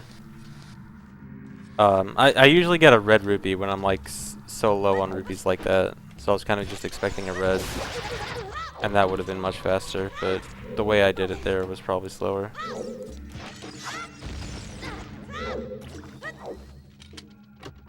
And there's probably better, like, rupee drops here and there that I could get anyway.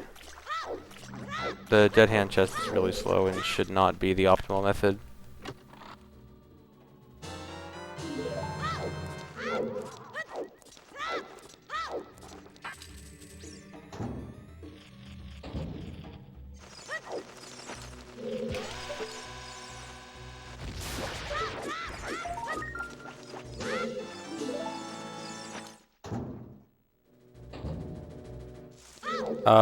I'm gonna check that out myself, Alien, but I'm pretty sure I timed 2 rolls to be faster before.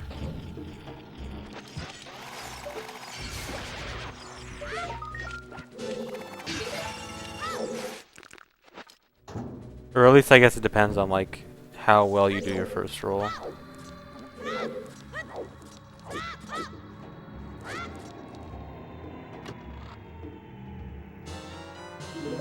I exploded that pile first so I can go down here now. It's just not faster to go down there right now, but it is faster to blow it up earlier.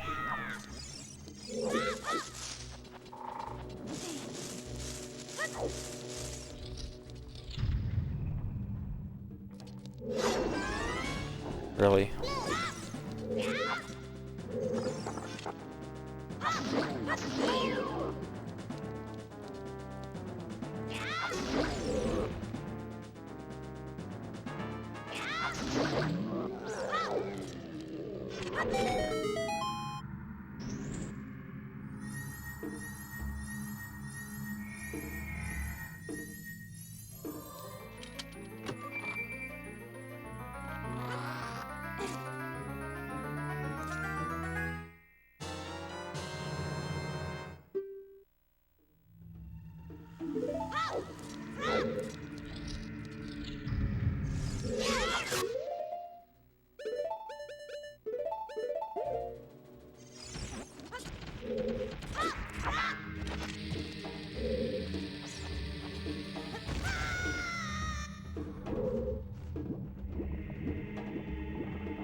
I used to use the skull to let clip out of bounds there, but the bomb...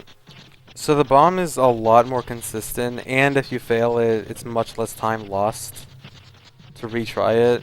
But it's technically like 1 second slower, but the 1 second slower really isn't an issue. I'd much prefer the consistency.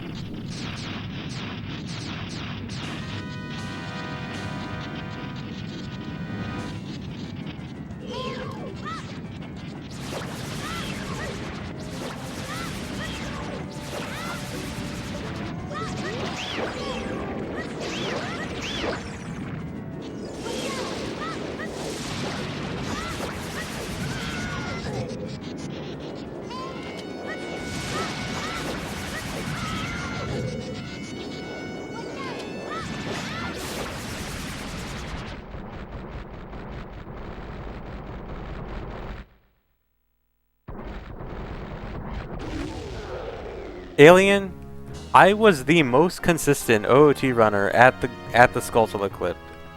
There was no one anywhere near my consistency with that Skulltula clip. No.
It is true, it is because everyone sucks.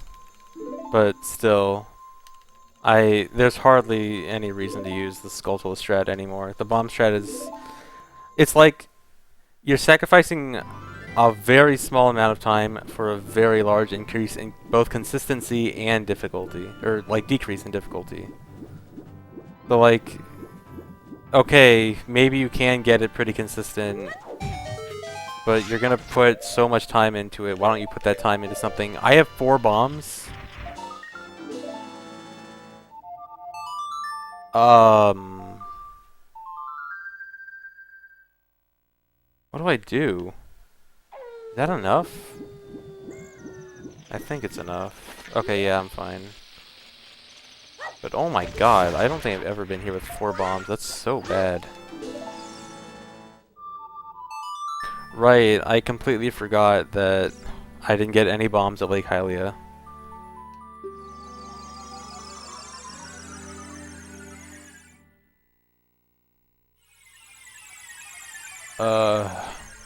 Okay, it should not... 1, 2, 3, 5, 4, 3, 2, 1, 0. Okay, I should not have an issue with bombs. But I will have a guaranteed time loss on both the big bomb split and the Keaton mass split.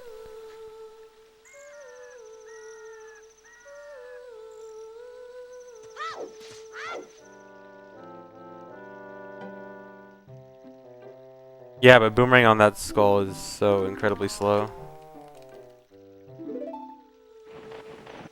I mean, if I had like actually not enough bombs to do what I need to do, then I would have used boomerang, but I was pretty sure 4 is enough to just barely get me by.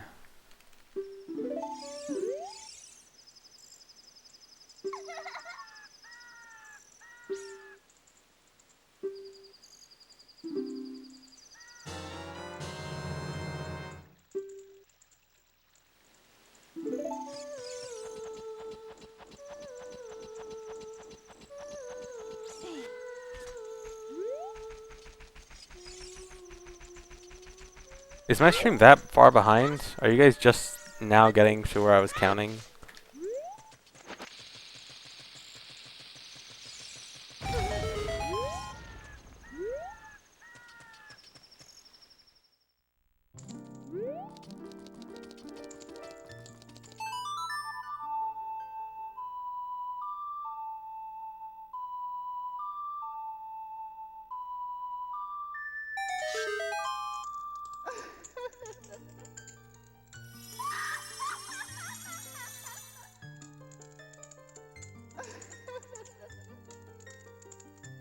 Oh, someone just started making fun of me for it. Okay. Thanks for making fun of me trying to make sure that my bomb count is correct so I can make sure the run continues.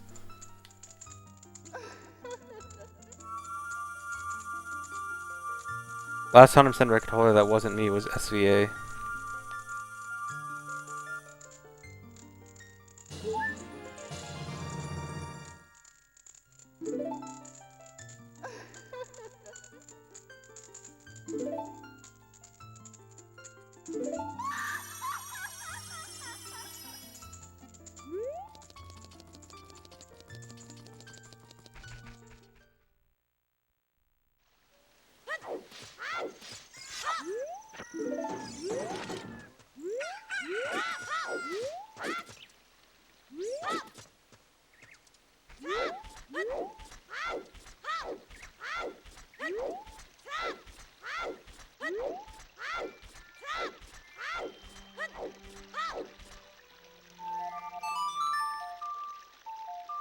Did I just do that?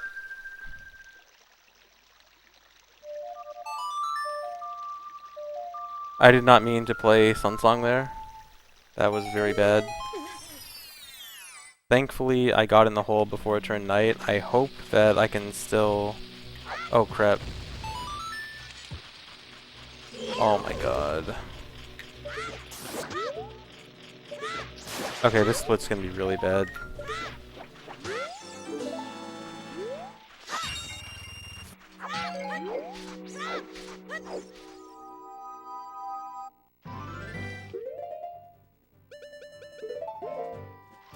Okay, I don't think that Sunsong is actually gonna mess up my time of day. Wait. Okay, I should be good.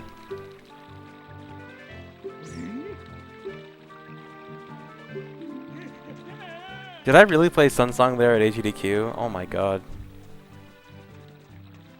My AGDQ run is so bad. Don't ever watch my AGDQ run.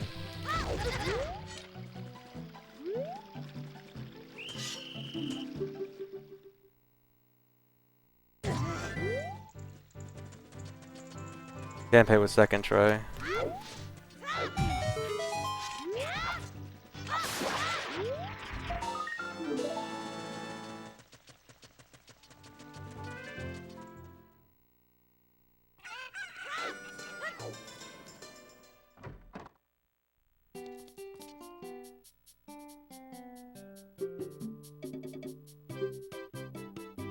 Wow, I'm losing like 20 seconds.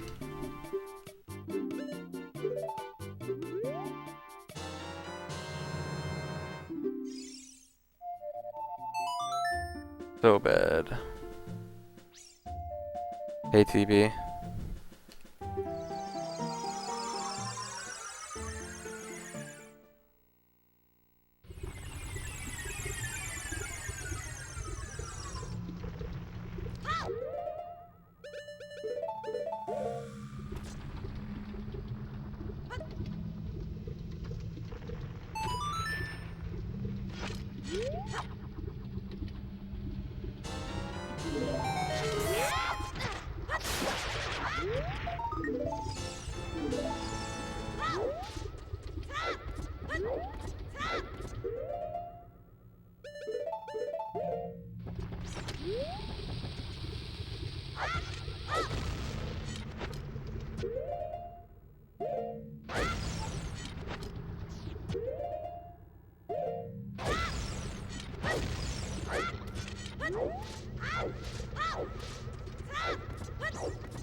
The split with the Slingshot minigame is the Richard Z split.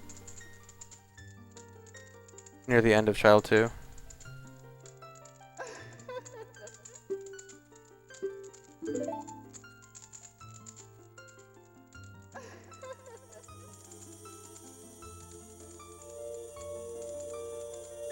Skulltula duping is not necessarily banned, it's just that you're required to get each individual Skulltula, not just have 100 gold Skulltulas.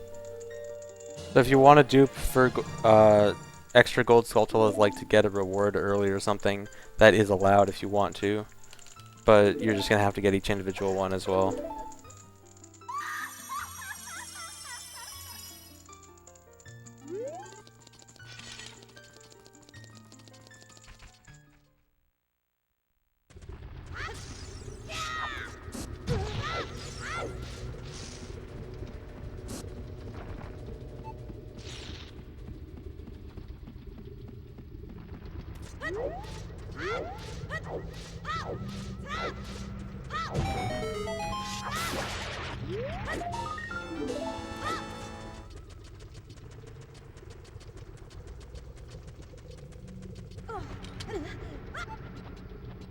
Yeah, I thought that angle was really bad. Shouldn't have done 2 side hops.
That was actually really fast.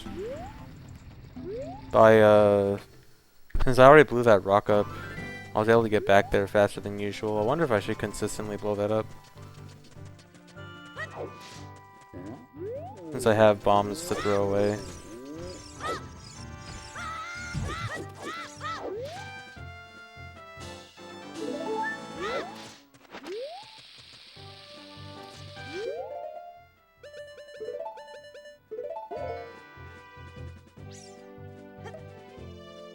I started using a bomb to blow up the box, like, pretty much right when I got back to Hundo, I think. It was one of my new strats.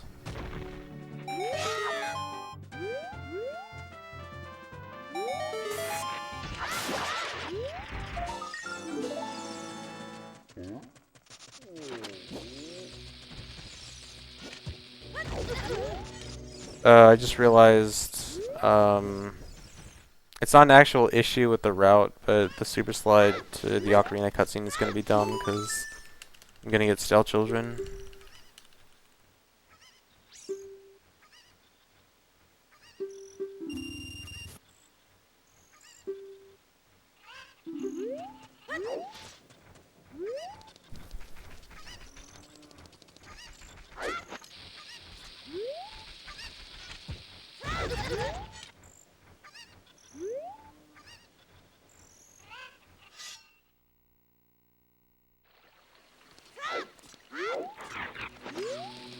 Okay, didn't target one.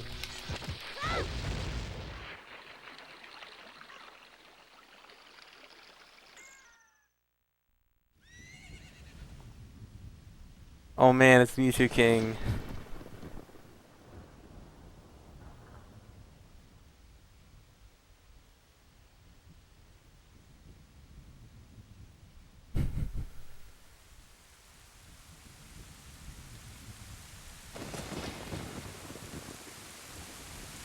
You're the best, Mewtwo King.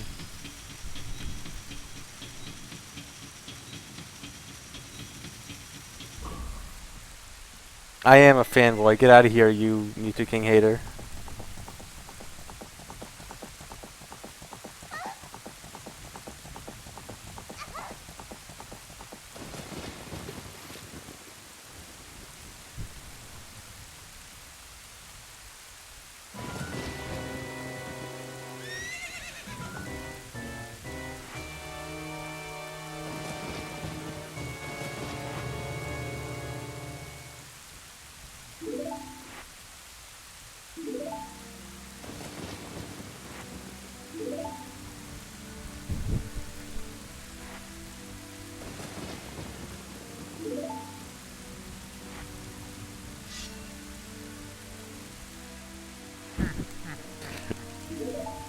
Wow, someone holds a grudge.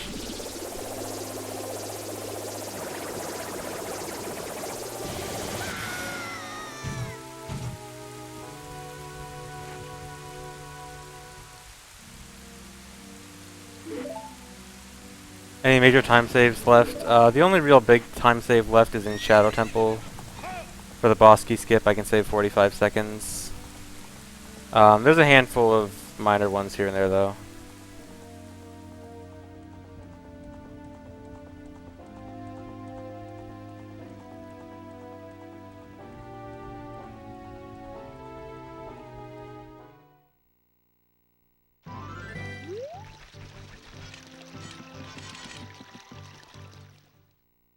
I think we might have scared Mewtwo King off.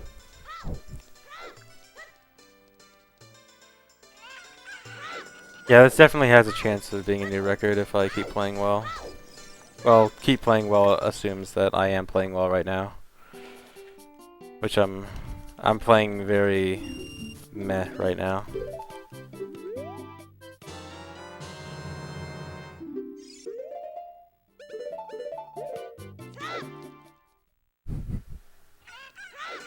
It is my fault for being a fanboy.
There's not really any splits coming up anytime soon that can ruin the run. Most of the splits for the next half hour, maybe even like 45 minutes, are pretty easy.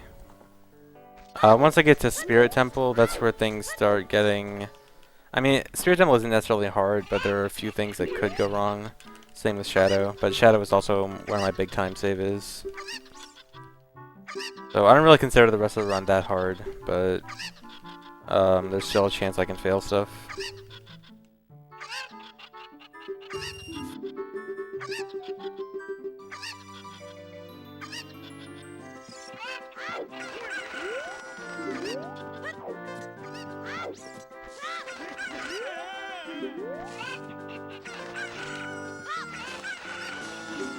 Nice, 3 out of 4.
Yeah, that's what happens when a well-known person goes into a Twitch chat.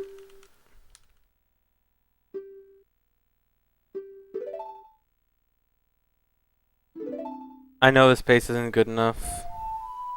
The beginning of the run sucked. Well, not sucked, but it wasn't that special. Explain why I'm not going fast. My fingers aren't always doing what I want them to. Sometimes they are. Sometimes they aren't. When it happens all the time, that's when I go fast.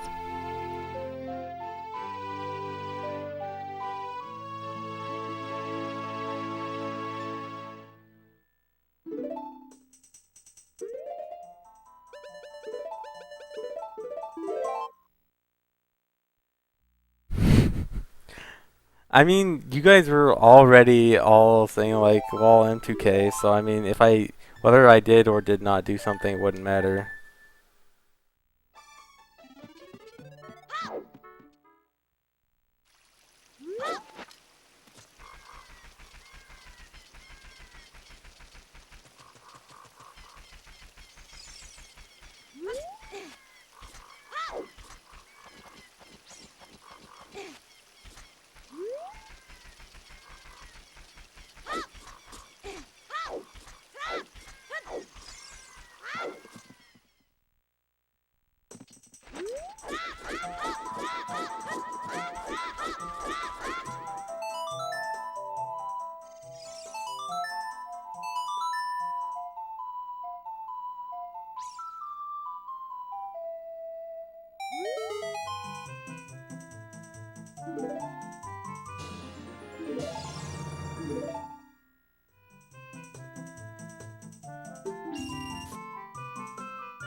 Okay, let's leave Mewtwo King alone now. Let him watch speedruns in peace. If he's even still here.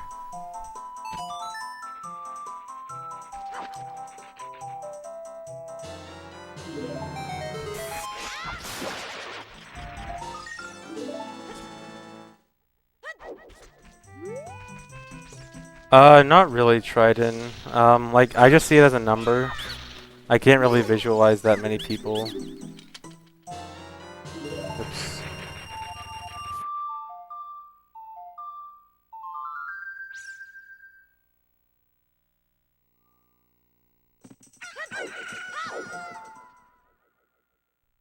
Dude, if he said something in the chat, it's not being a lurker anymore.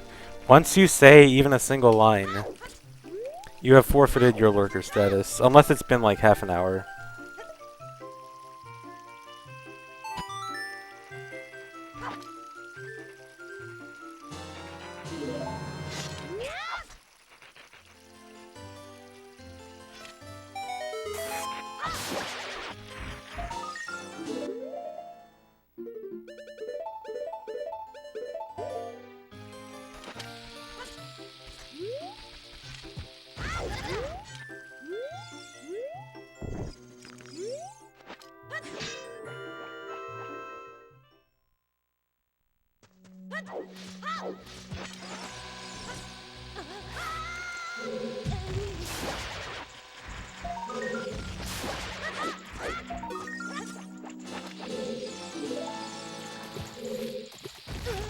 Really? Oh my god! Luckily I saved that one.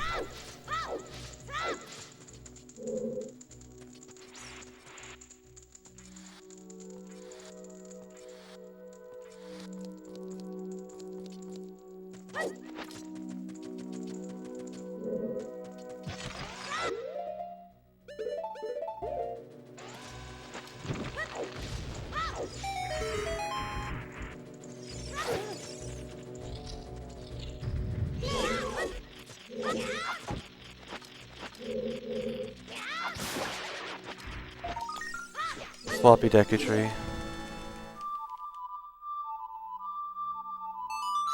Sloppier songs.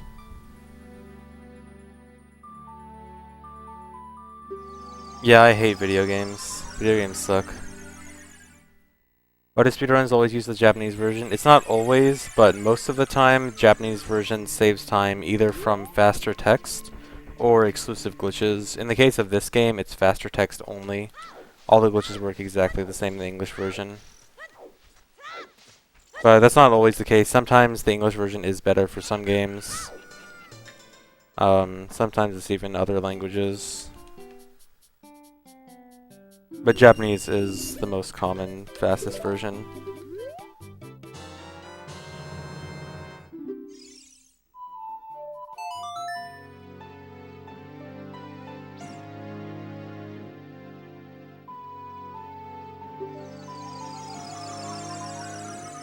Thanks for the sub, Jellyman.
This time loss is gross.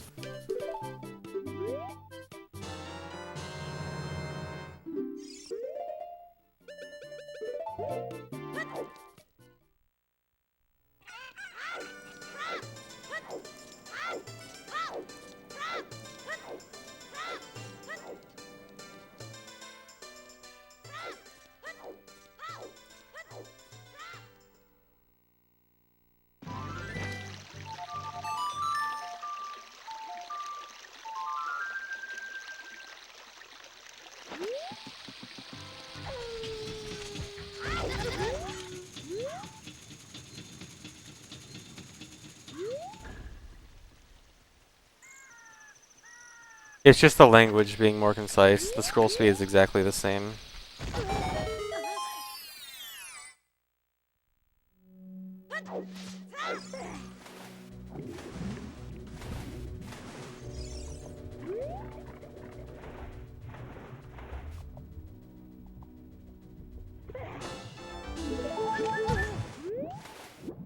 I wanted to try to get the Tektite Super Swim there.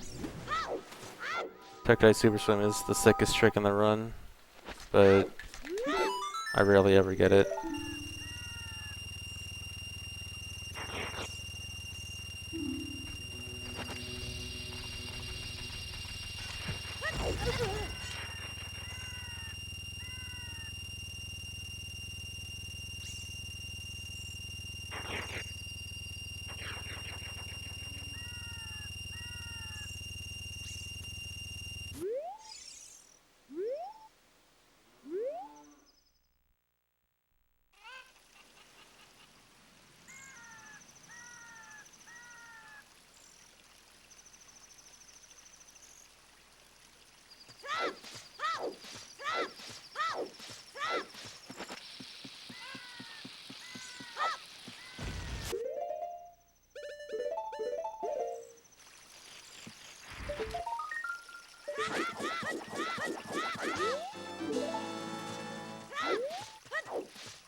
The rest of my time saves, I've got like 25 seconds at Market Games, Richard Z.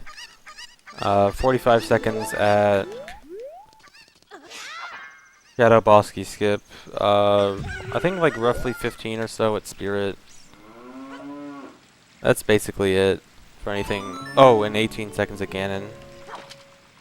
Because I was really dumb at Ganon.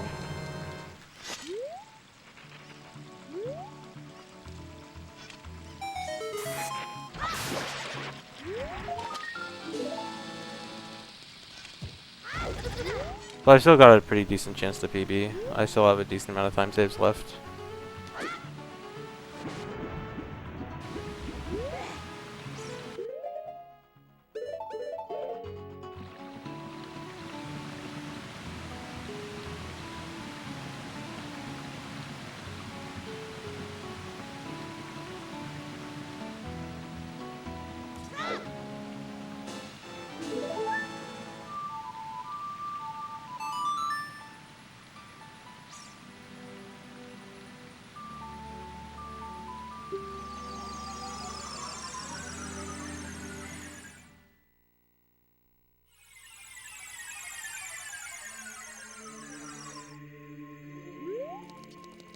Did I start dropping frames again?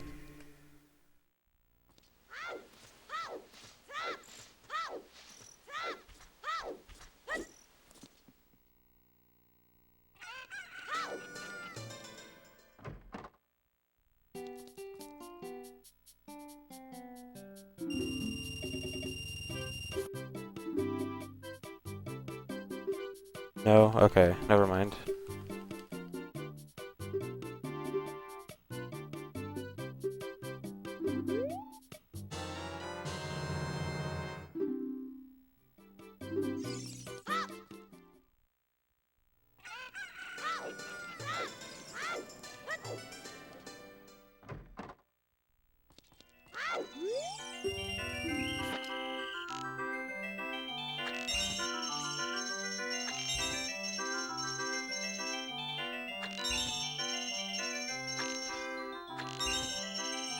I never missed that one.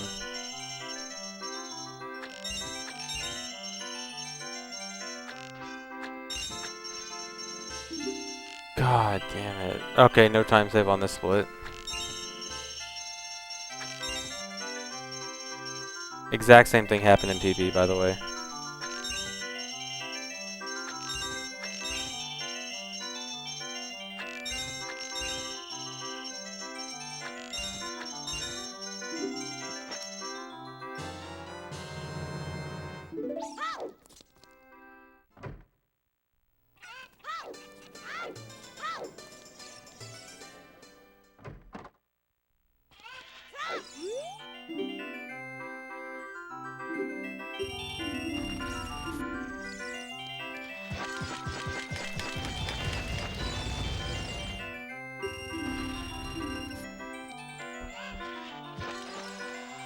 And I got the worst starting item. Perfect. So this split is basically going to be as bad as it can... You've got to be kidding me. Okay, this split is actually going to be as bad as it can possibly be.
You don't do anything. You just get hit from the explosion while facing straight forward, and you'll always get that angle. And then you just hold Z to keep it. Alright, so in this split, I failed the slingshot game. I got the worst starting item in Bombchu Bowling, and on one of the ones I was actually trying to get the item for, I got the top target, which is incredibly slow. So this split's super bad.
I'm not sure there's a time difference between the two chests. It feels like I can generally get the top chest a little bit faster.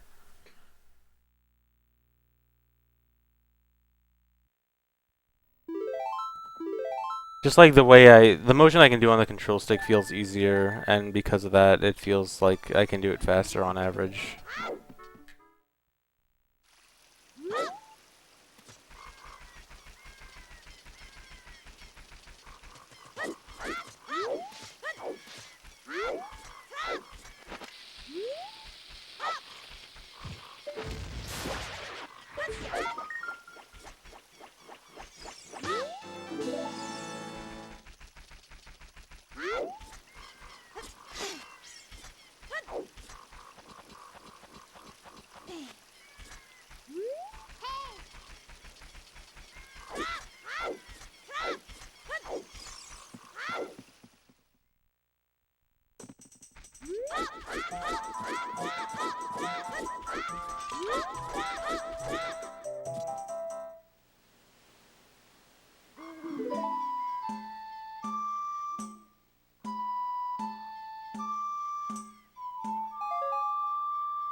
Yeah, I do type it in chat just so I remember.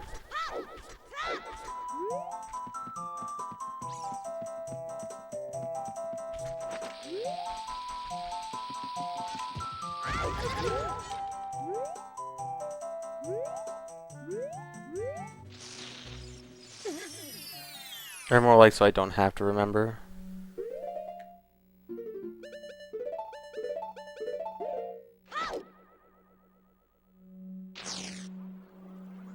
Yes, it is the worst minigame of all time.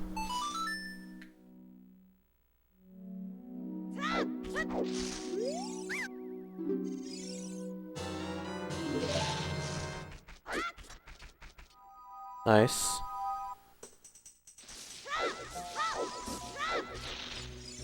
Oh, Summer Best is 8:59.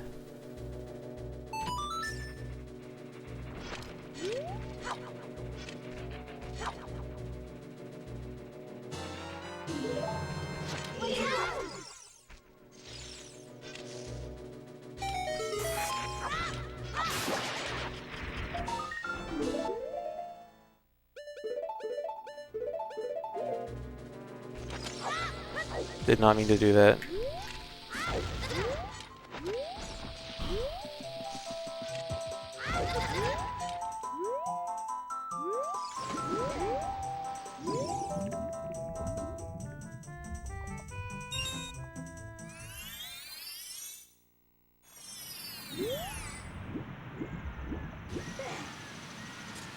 Yeah, you can Hess in OT 3D.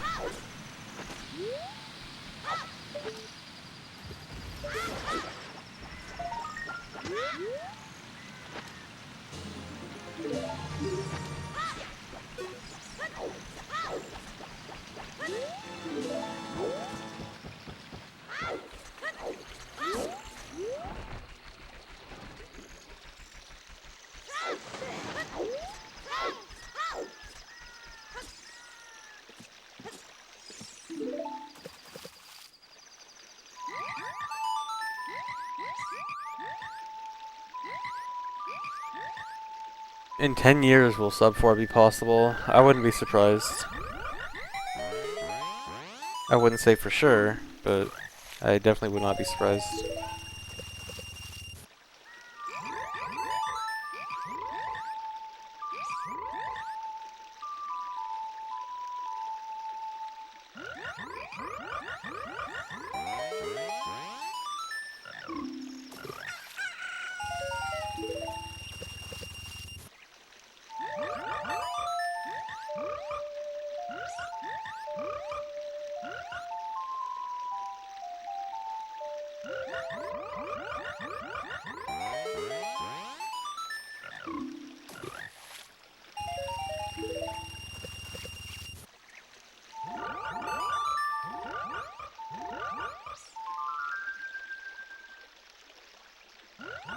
Oh, this game can absolutely be broken more. We thought in 2012 the game couldn't be broken anymore, and the game has been broken much, much more since then. And that was after Wrong Warp.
Really?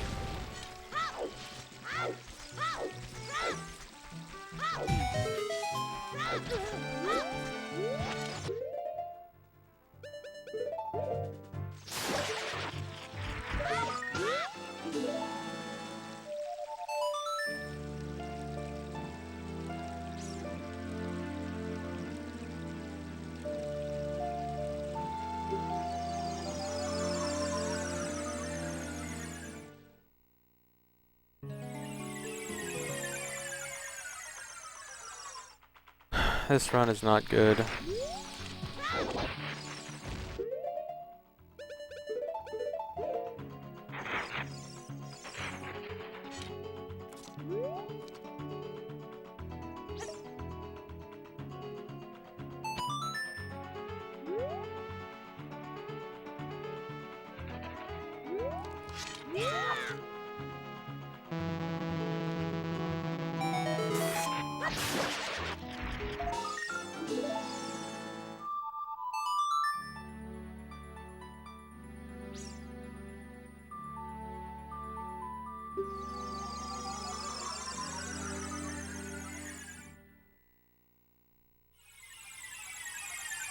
When I did the super slide, I actually did the super slide with the lever hit on my shield. The way a super slide works is you need something to grab, and you need something to hit your shield. And in most cases, you just use the bomb for both of those things, since it works for both those things. But in that case, I used the bomb to grab and the lever to hit my shield.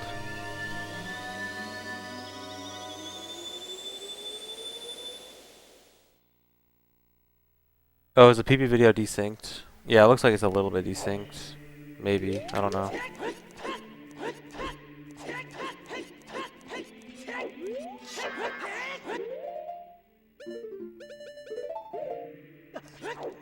Anyway, I have a decent amount of time save in Adult 2, so PBing is still definitely on the table. But I do have to play well. If I play really well, I can get like a low 416.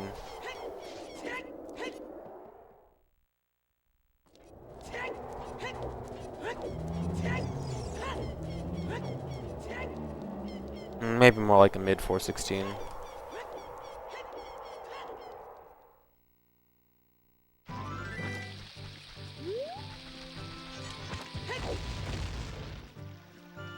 Although I'm actually pretty disappointed in myself that my Child 2 was essentially the same time as my PB's Child 2, and yet I got second try Dampe instead of fourth. Which basically means my Child 2 was really bad.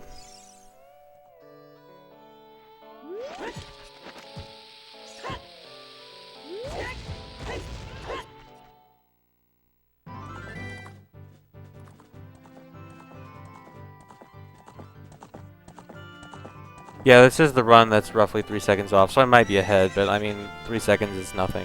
It's not... I don't care whether I'm ahead or behind, I care about, like, being much farther ahead. This is essentially tied, for all I care.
Equipping Zoro Tunic is definitely a lot worse than getting a 420.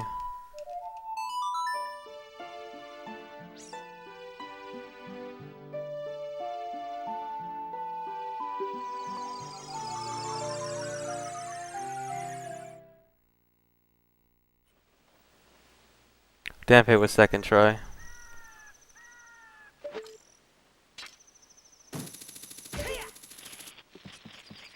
Which pretty much means this run sucks. Because Dampe's second try should put me a minute ahead, and yet I'm tied with a minute advantage from RNG.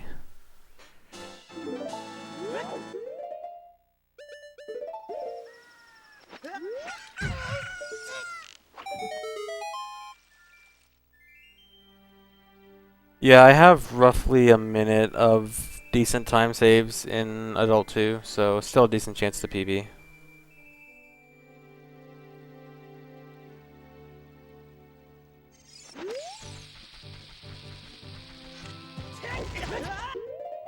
Really?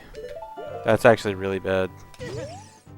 That is going to hurt my chances of getting to Gerudo Fortress before daytime.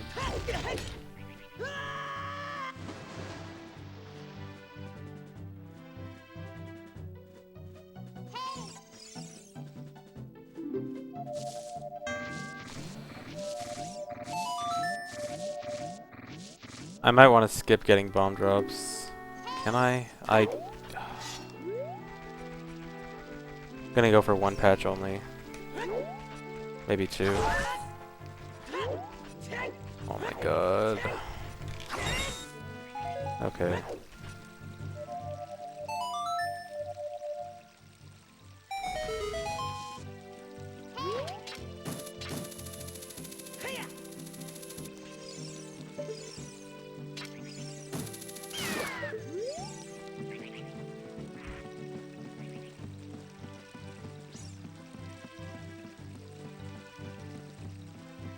I've had lots of PBs with first try Dampes. I'm pretty sure first try Dampe is actually my most common number of Dampe tries. At least for runs that have PB'd.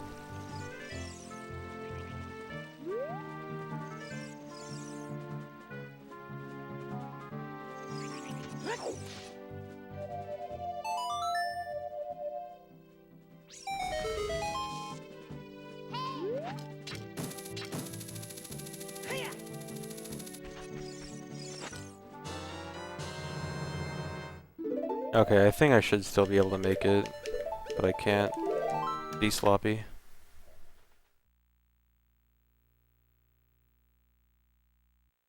What happened to the 30-second lead? I lost it because I'm sloppy.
Yeah, speedruns of this game will generally confuse even people who are familiar with this game.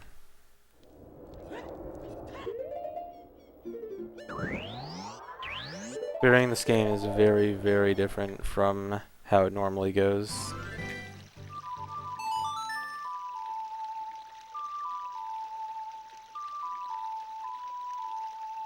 Yeah, this is the run that accidentally reset the timer, so technically my timer is not completely accurate, and I'll have to retime the run when I finish.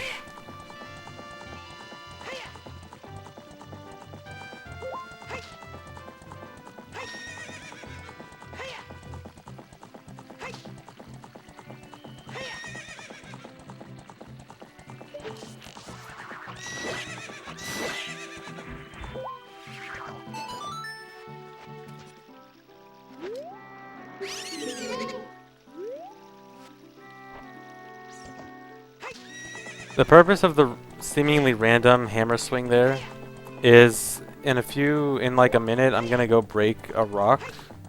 And you normally need the hammer to break that rock, but I'm gonna break it with my sword because of power crouch stab. So power crouch stab is whenever you do a crouch stab, like stabbing while you're shielding, it does the damage of the last attack you use. So I just randomly swung the hammer there to set that as my power crouch stab.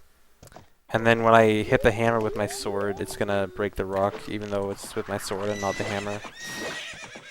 You'll see coming up right after this.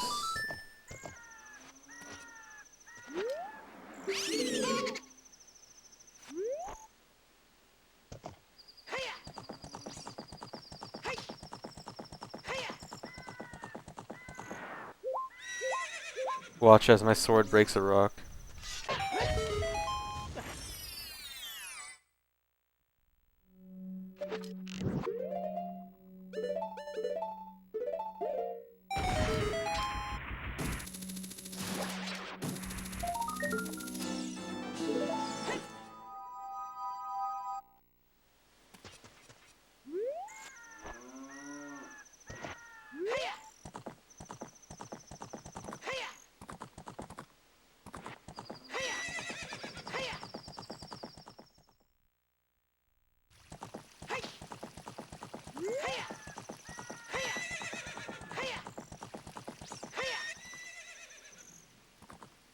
No, power crouch stab only works with like sword type item attacks, so basically just hammer, Deku stick, and regular swords.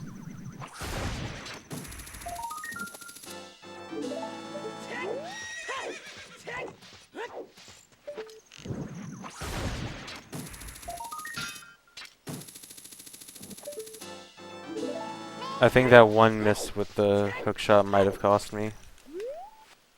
I think I can still make it. I should make it, yeah. Okay, good. If it turns daytime before I get into Gerudo Fortress, I lose a lot of time.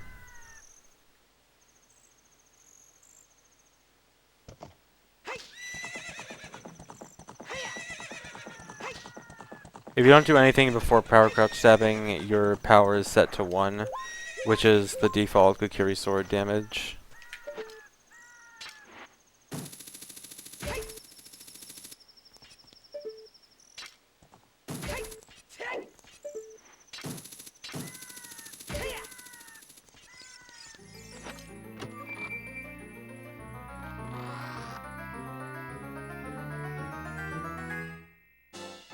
Yeah, the highest damage is the Biggoron sword. Biggoron sword jump slash specifically does 8 damage. Also, one thing a lot of people don't know, ice arrows actually do the same amount of damage as a normal Biggoron sword swing. So normal Biggoron sword swing is 4 damage, and so is ice arrows, which is tied for the second strongest, not counting Biggoron sword jump slash.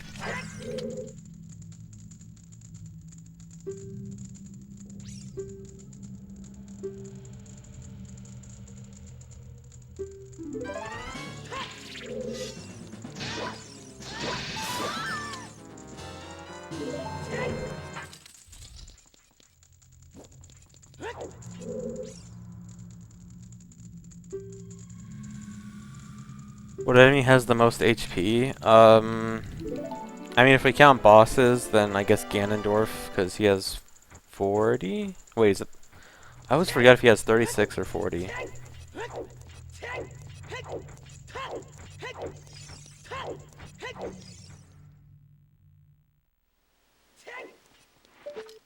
I don't know, I don't remember. If we're talking about non-bosses, then Iron Knuckles, they have 20.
ISG is done by interrupting a crouch stab with talking to someone, or doing some kind of action, in this case talking to someone. So it's not like I'm just randomly doing a crouch stab and it activates Infinite Sword Glitch. It's because I'm talking to the guy.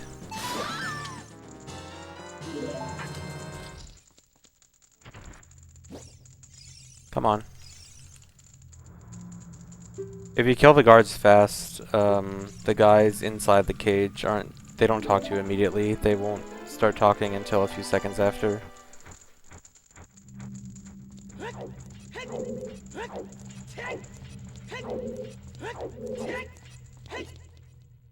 I never promised RBO for AGDQ. I said maybe. And even then, right now I'm actually considering, or what I really want to do for AGDQ is glitched 100%, I think. Although if RBO becomes realistically doable relatively soon, then maybe I would consider it.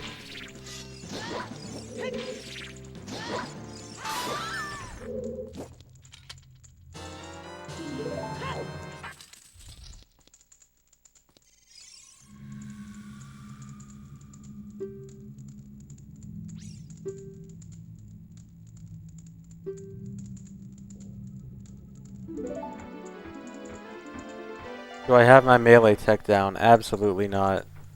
I suck at melee tech.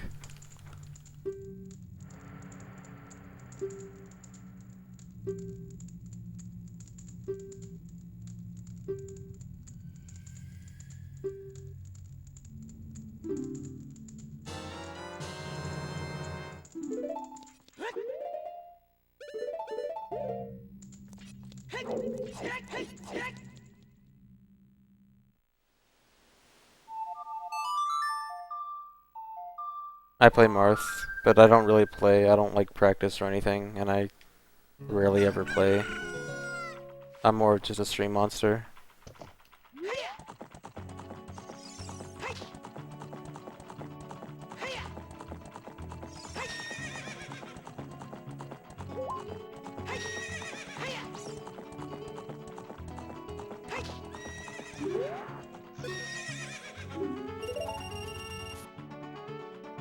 Who's winning Gommel? I'm always gonna root for Mango, so I'm gonna say Mango, even though I don't believe it. But I have to believe. Shoot faster!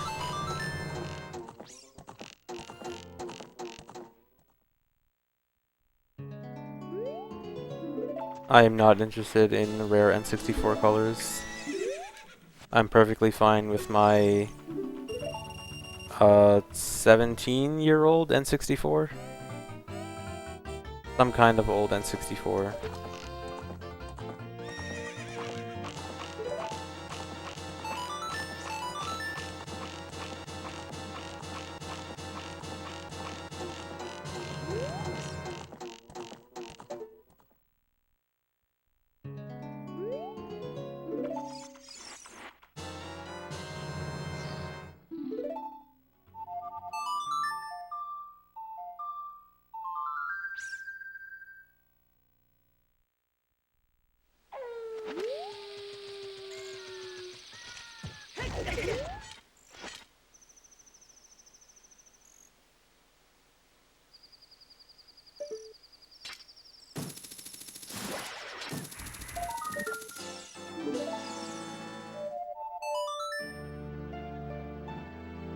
I'm surprised everyone likes Rowlet so much from the new Pokemon starters.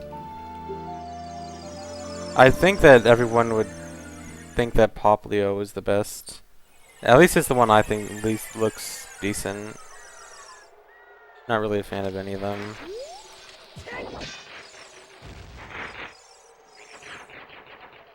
Actually, you know what? I'd probably like Litten more if it wasn't the fact that the name is just going to become a meme.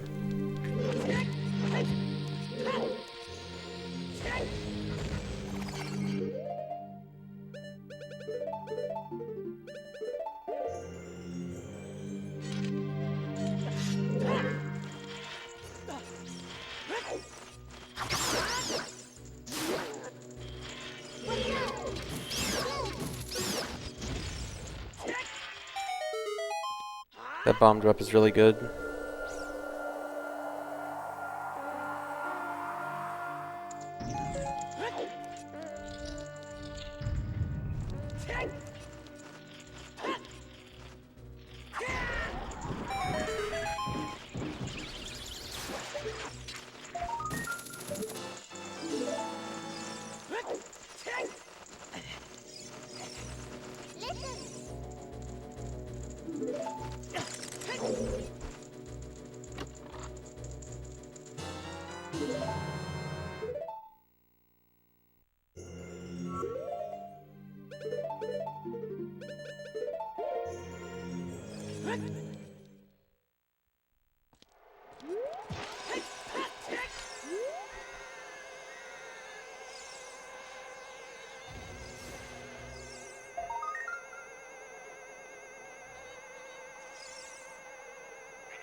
I think I'm fine with 25 bombs. I don't think I need another bomb drop.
My angle was kind of weird for that BK skip, so I was kind of worried about it, but it worked out fine.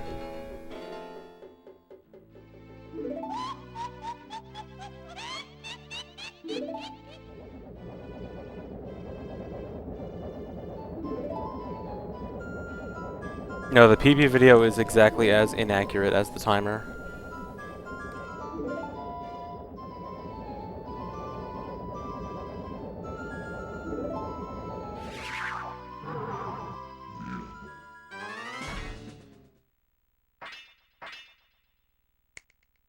Will this be on YouTube? I mean, I guess I'll upload it to YouTube, but if I upload it to YouTube, it's gonna be really weird, because I'm gonna have to take the OBS recording and not the Twitch recording.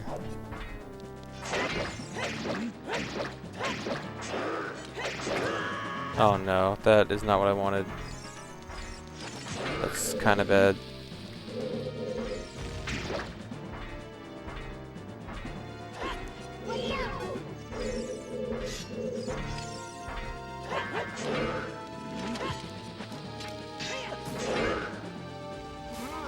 Whatever. But yeah, there were a lot of technical issues with this run. Like, I had to reset the timer at the beginning of the run, and then the stream cut out midway through, and then I was dropping frames, so... I mean, I guess I'll upload this to YouTube if it's a PB, but I don't know, it's gonna be kinda dumb.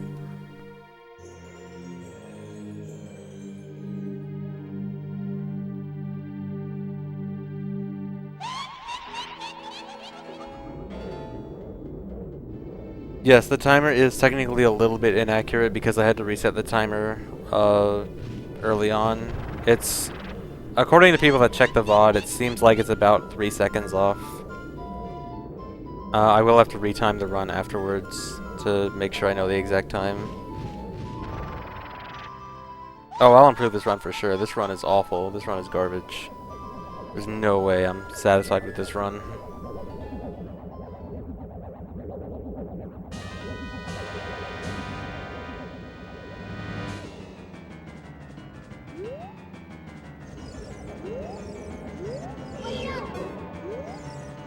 The only reason this run's even ahead is because I got better Dampe luck. Without that, I'd be over a minute behind.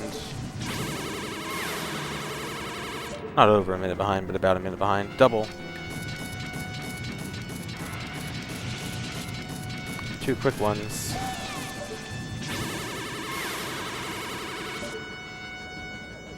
Aw, no triple.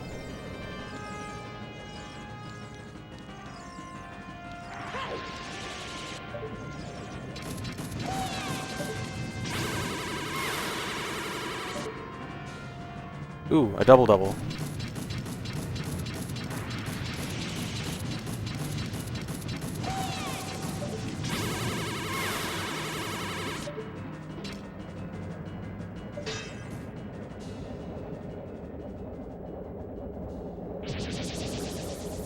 Thanks, Yashi. I'm pretty proud of that meme.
Wow, I seriously saved time?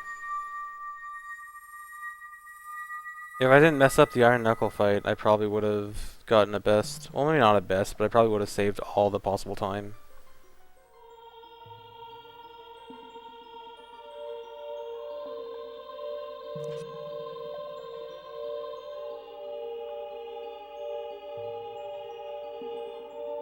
Yes, it's greedy.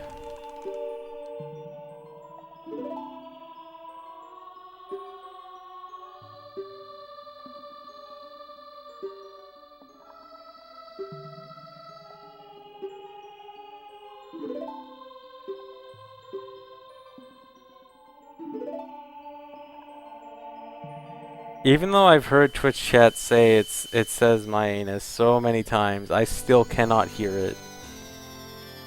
I think all of you guys are actually crazy.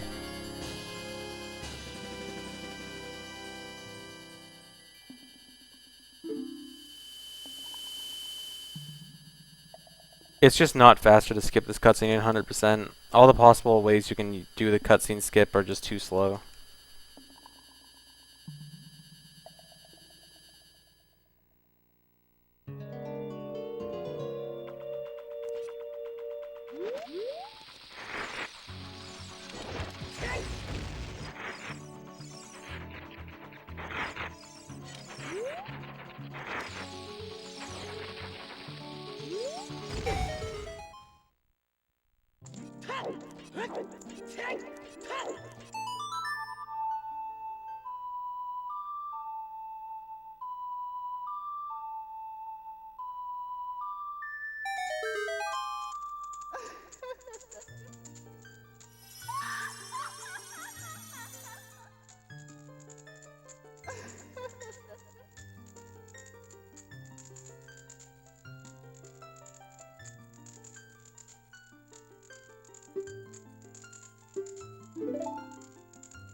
Fire, ice, light, and normal arrows, or fire, light, and normal arrows all do 2 damage. I think, I'm pretty sure.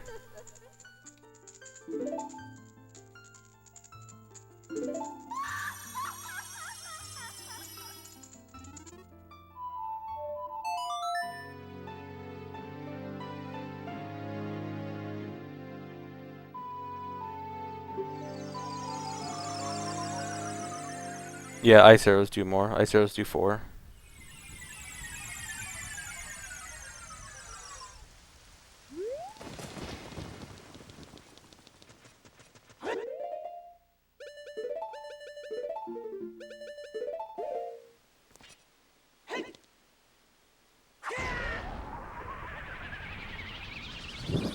Oh, you guys want to hear a story about a strat, a really dumb strat that I almost found a few days ago? So, I had an idea for a way to make Truth Spinner Skip really consistent and easy. And the idea was to use Nehru's Love. And so I thought if you use Nehru's Love with ISG, it should, in theory, make Gate Skip 100% consistent, no buffering. And I was almost right. The one problem with it is that when you're about to clip, because you have ISG, you get stuck and you don't actually, you kind of like stand in the air and you don't actually clip. And I was thinking, like, if you could get rid of ISG right before you do the mega flip, then it would work, but it doesn't really work like that because of how the bomb is hitting your shield. And if you didn't use ISG, then it wouldn't really be consistent anyway. So it turned out to not be good. And I actually did time it afterwards, and it actually would have been slower anyway. But I just want you to think that there was a chance that Nehru's Love could have possibly been useful in this run.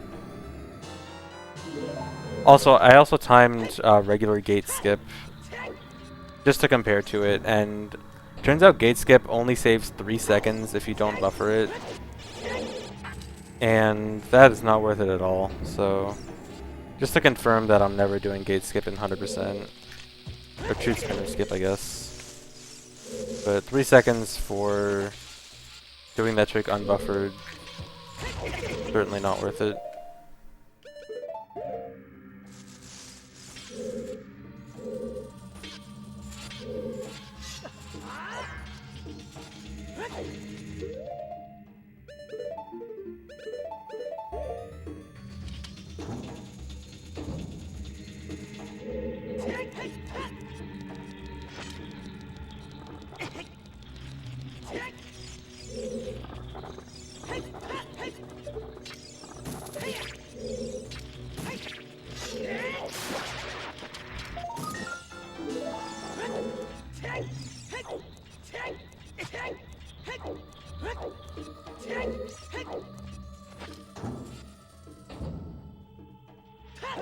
No, that's not where the 45 seconds was lost in my PB. The 45 seconds was lost at the boss key skip.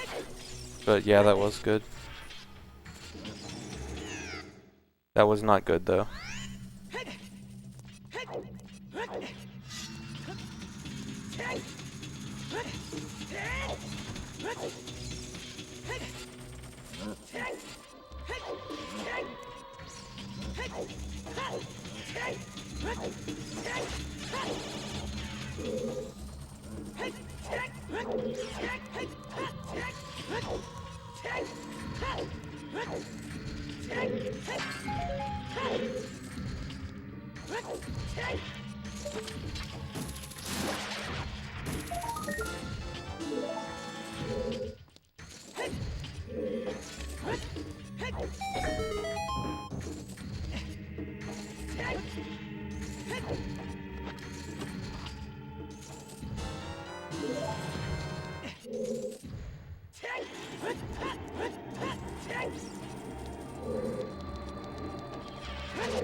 If you hookshot it really, really fast, then it's faster to hookshot the chest, but on average, you're going to be faster just running to it.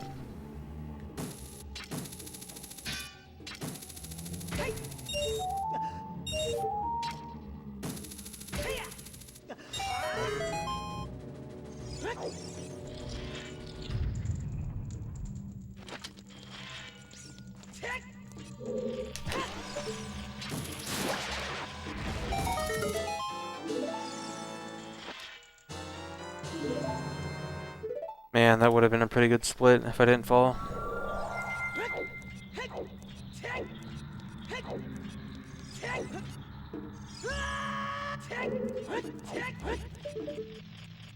Excuse me? That is not the button I pressed.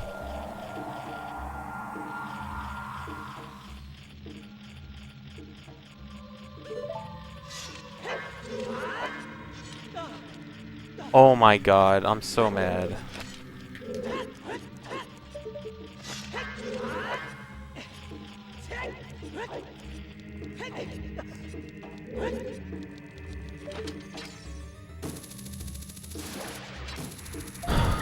The 45 seconds I could save on this split just turned into 30. Oh my god. And that's if I do the BK skip really well. This run is so bad. Thanks for the 11-month resub, Torjay.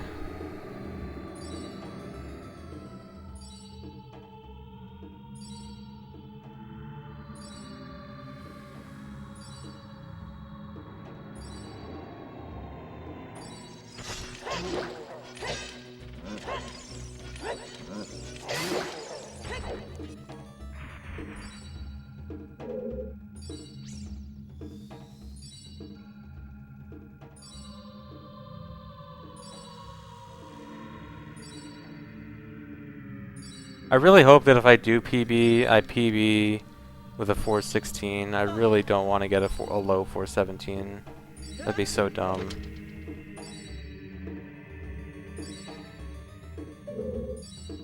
I should be able to do it if I just stop being an idiot. But that's easier said than done.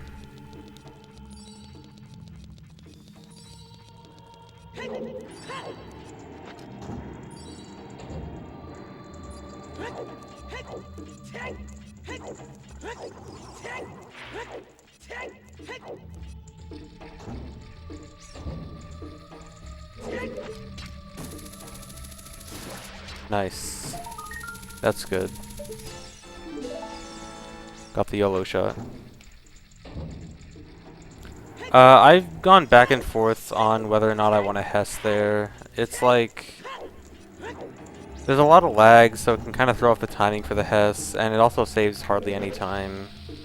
But I also have enough bombs, so I don't know. I've decided not to do it, but it's not really a big deal, and I might go back to doing it.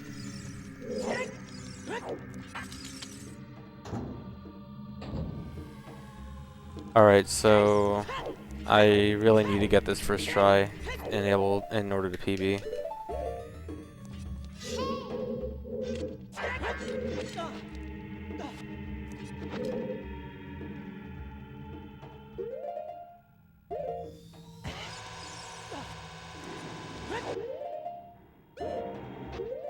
Okay, that was actually pretty good.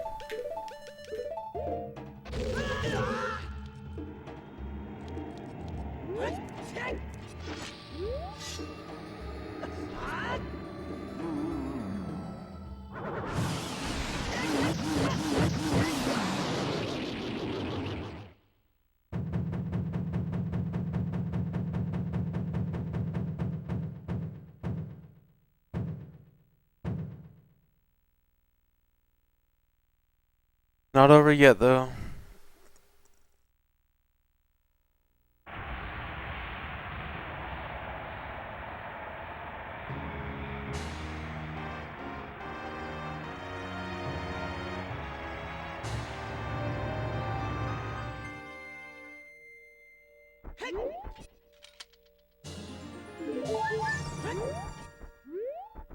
Alright, I'll explain Bongo after this. Come on.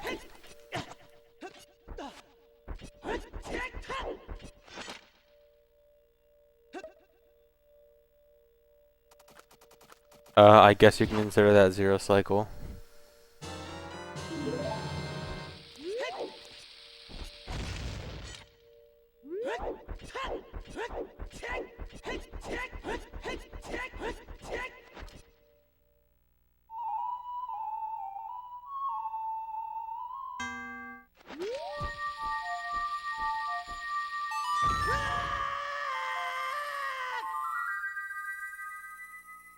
Alright, so what happened with Bongo is I dropped the bomb down the hole, and the bomb ended up hitting Bongo's partially loaded hitbox all the way at the bottom. And so it actually stunned Bongo before the fight even started, and that also disables the cutscene that happens when you fall into the fight normally. And so when I fall in, Bongo has this like giant invisible hitbox sitting right in front of me, and I just stab it a bunch and he dies. And then for the cutscene skip, I do a glitch called ledge cancel, where if you climb up a small ledge and have your shield hit right as you climb up, it does this weird thing with your camera, and also puts you in this weird state where, like, if you do Ocarina items, it'll automatically cancel your Ocarina. And then when the automatic Ocarina cancel allows you to play songs while you're moving around, so I play Sun Song to reload the room at the same time that the game tries to give me the medallion, so I skip the cutscene. And I also put the bomb there because it looks really cool.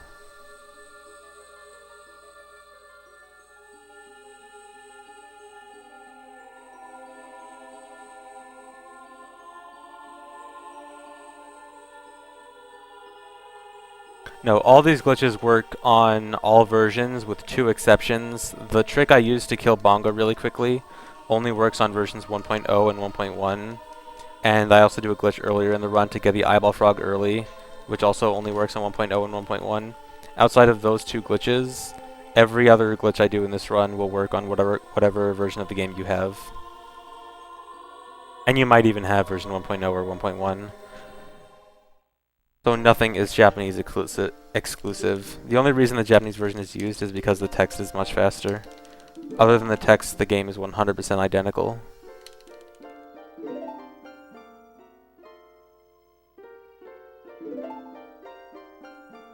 Yeah, I'm not doing another run after this. Oh, I should probably tweet that I am ahead. This is actually like the one time where I'm ahead at Lido cutscene. I can't say for sure that I'll PB. Like, I'm pretty sure I'll PB. There's not a whole lot that can mess up, but I don't know. This run is... it's messed up.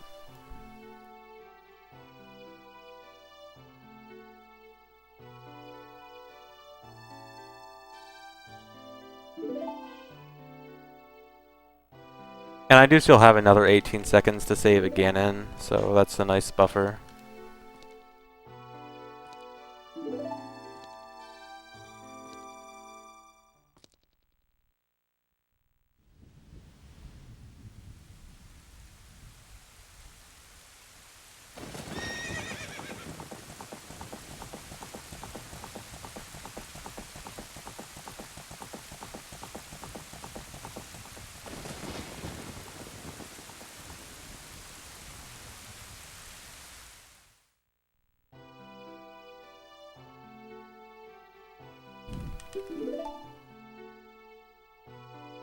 If 1.0 had no lag, I estimate that lag probably makes up 3 to 4 minutes in 100%, so probably minus 3 to 4 minutes.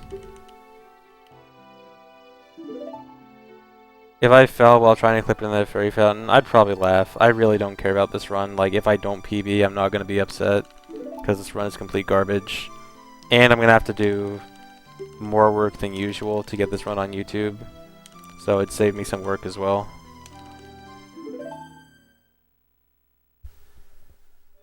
I was actually practicing a few days ago, and I actually did get that instant clip, and didn't get into the fairy fountain because of it, and I laughed.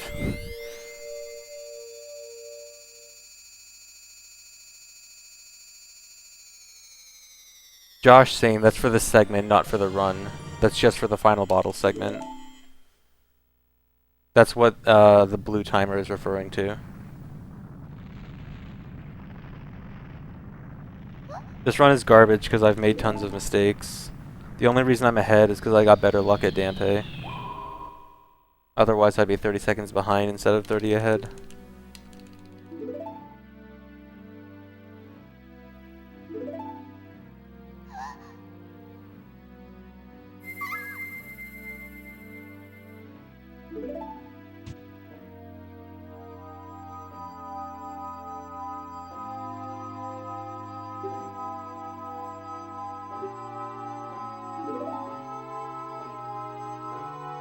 Dampe was 2 tries.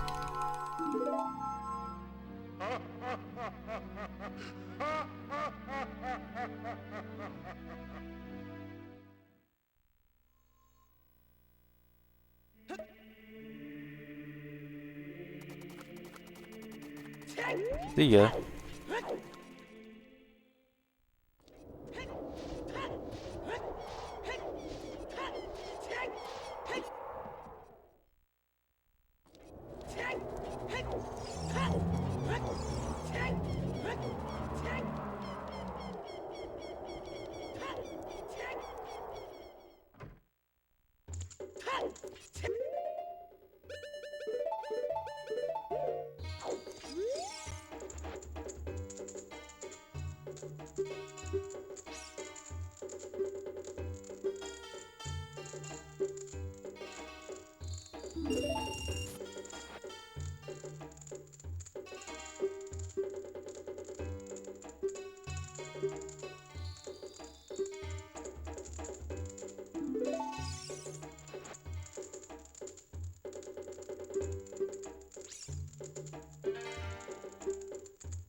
What do I think is the best possible time? 4:13 might be possible. Under that is honestly unrealistic. The thing about the fourth bottle is, even though it looks like I do have it, I do. So 100% has this rule where you have to get the real version of every item, and that means like you can glitch an item into your inventory, but you still have to get the real version of it as well. And so earlier in the run, I did RBA to get an extra bottle, but that doesn't count for actually having all of the bottles, so I still have to complete this quest, the Poe quest, to actually get the real fourth bottle. But I can also use that extra bottle I RBA'd earlier to collect the Poes faster, since it means I can do the Poes in 3 trips instead of 4. So it's kind of just a weird thing because of the 100% rules.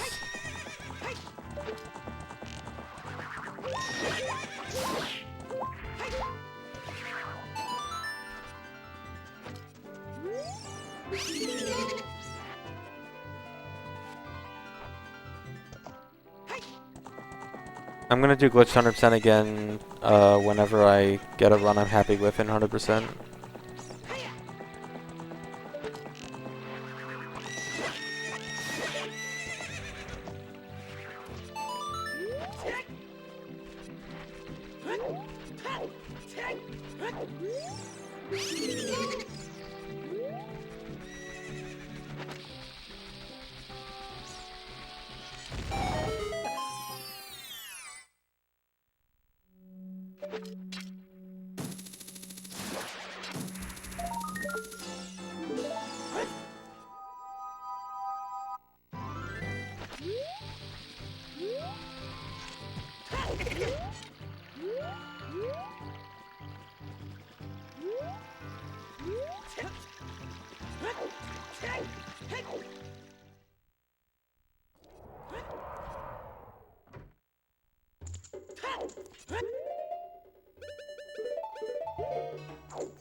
And Lynn, I do it more just because it's faster to say PB than it is to say WR or world record.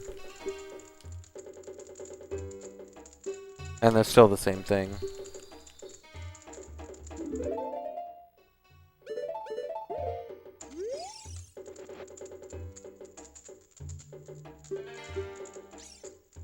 No, you don't have to get the last prize for the 100 gold skulltulas, because the last prize is just rupees. If it was some actual item, you would have to.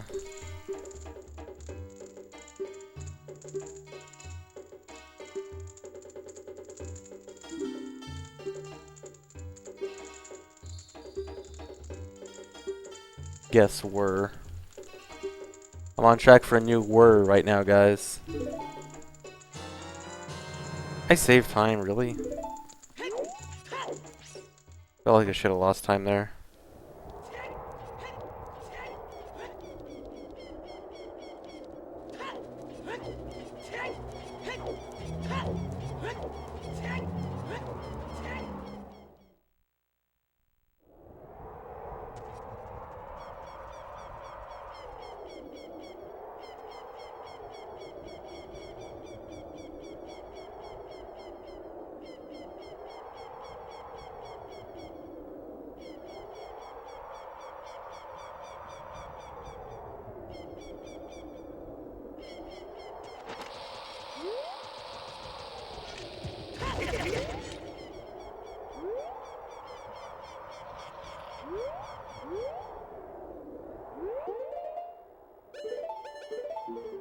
I think I might have gotten the clip. Never mind.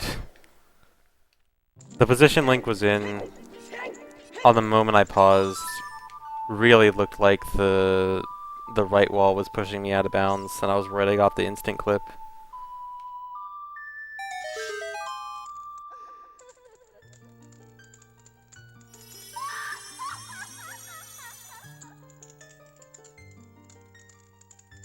Yeah, DC wrong warp is possible as child. Alright, so that's pretty much the last thing that can really go wrong in the run. I have to do some pretty dumb stuff. Well, I guess technically bad luck at Void Warp, but I honestly cannot tell you when the last time I had bad luck at Void Warp was. It was probably years ago.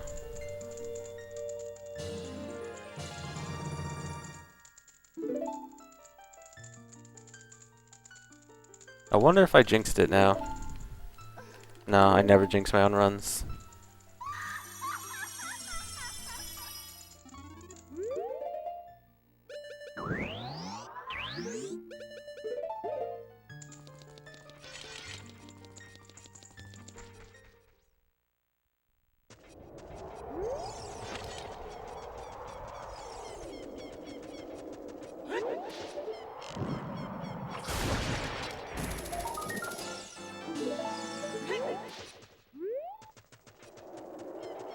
Alright, everyone that thinks that I just jinxed the run, you obviously don't understand how my runs work. I cannot jinx my own runs.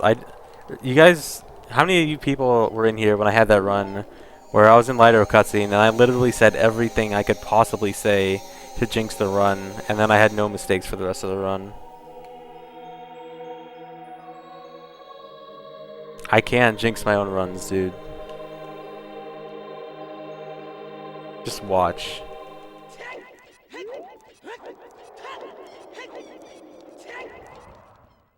I'm going to get perfect bomb RNG. I'm going to get a pretty good Ganon fight. It's not going to be perfect. I'll probably save like 16 out of the 18 seconds. Nothing else is really going to go wrong in the run. And I'm not going to jinx it.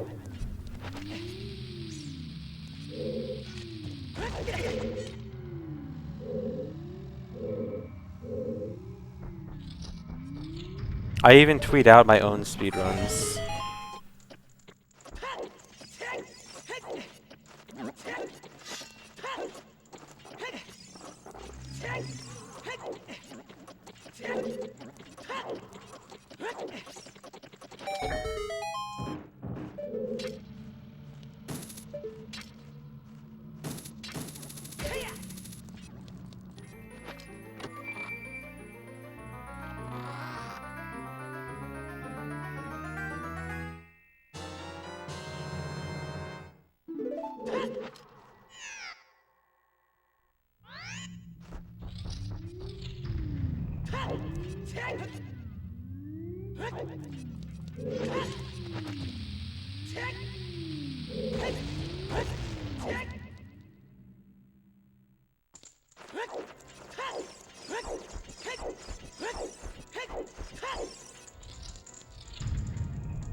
Bad.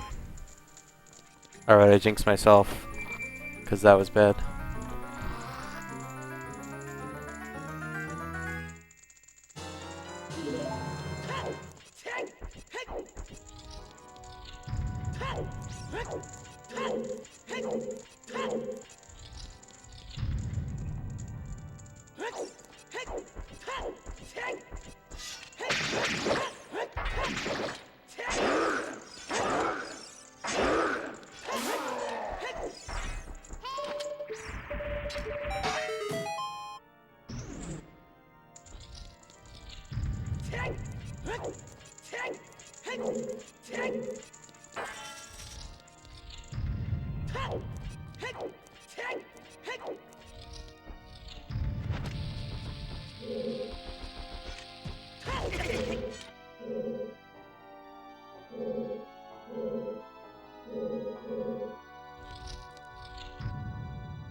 Yeah, I think I'm pretty good at the Ganondorf matchup.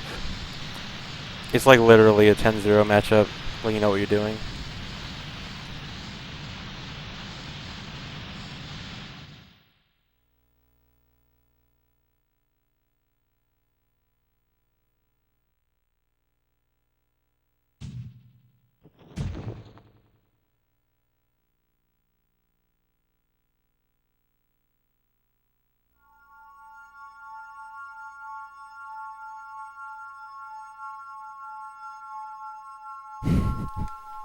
This chat is fantastic.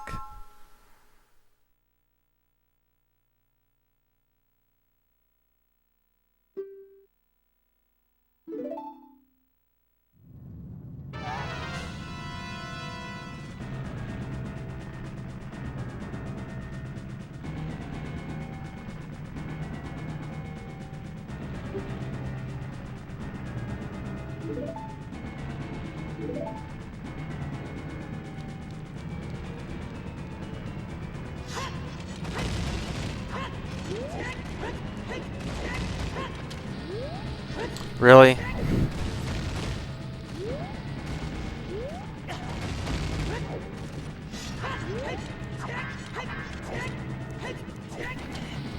That wasn't bomb RNG. That was my own fault because I'm bad.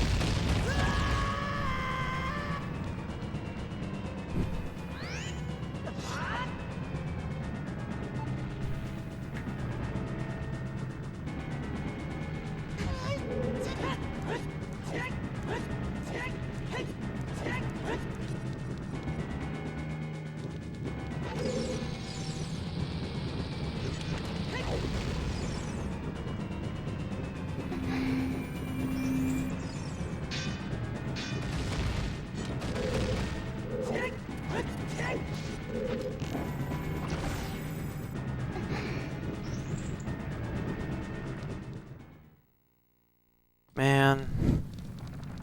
Alright, I should still get a 416 if I'm not dumb. Oh, by the way, PSA about my time. So, the time the timer says at the end of the run is not my actual time. Early on in the run, I accidentally reset my timer, and I just kind of estimated where it should be and then reset it to that certain point. So I'm gonna have to retime the video afterwards. So don't go to Reddit and post the exact same time that my timer says when I finish the video, because that's not gonna be the right time. According to someone that looked at my VODs, it was like roughly 3 seconds behind. I should be like 3 seconds faster than it says on my timer. So it's probably gonna be roughly 3 seconds faster than whatever it says on my timer, but I am gonna have to retime it myself.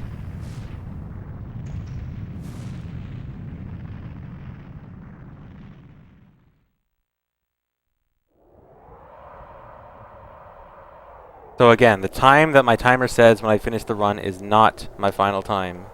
I'm gonna have to retime it myself afterwards.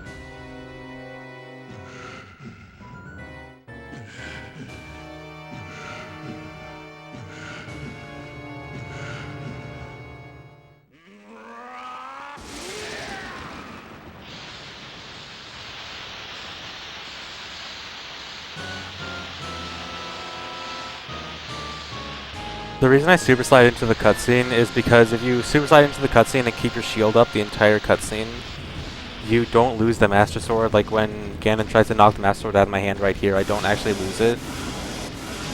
And the way the first phase of Ganon works is all of your weapons are reduced to doing 1 damage except for Master Sword and Deku Stick, because you're not supposed to have them during the first phase.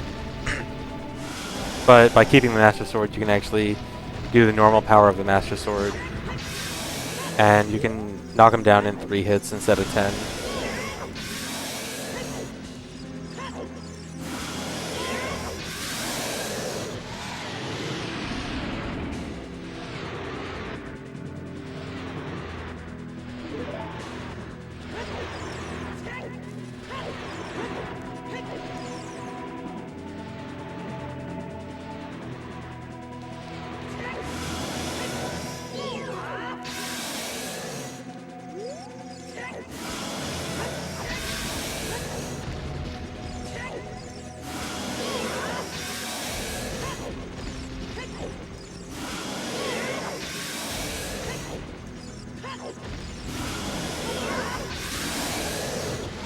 Oh man.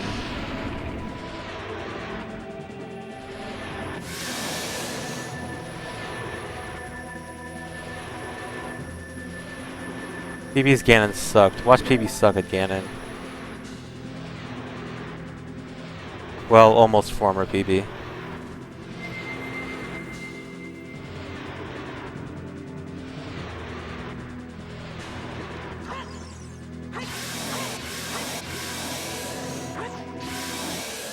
Alrighty.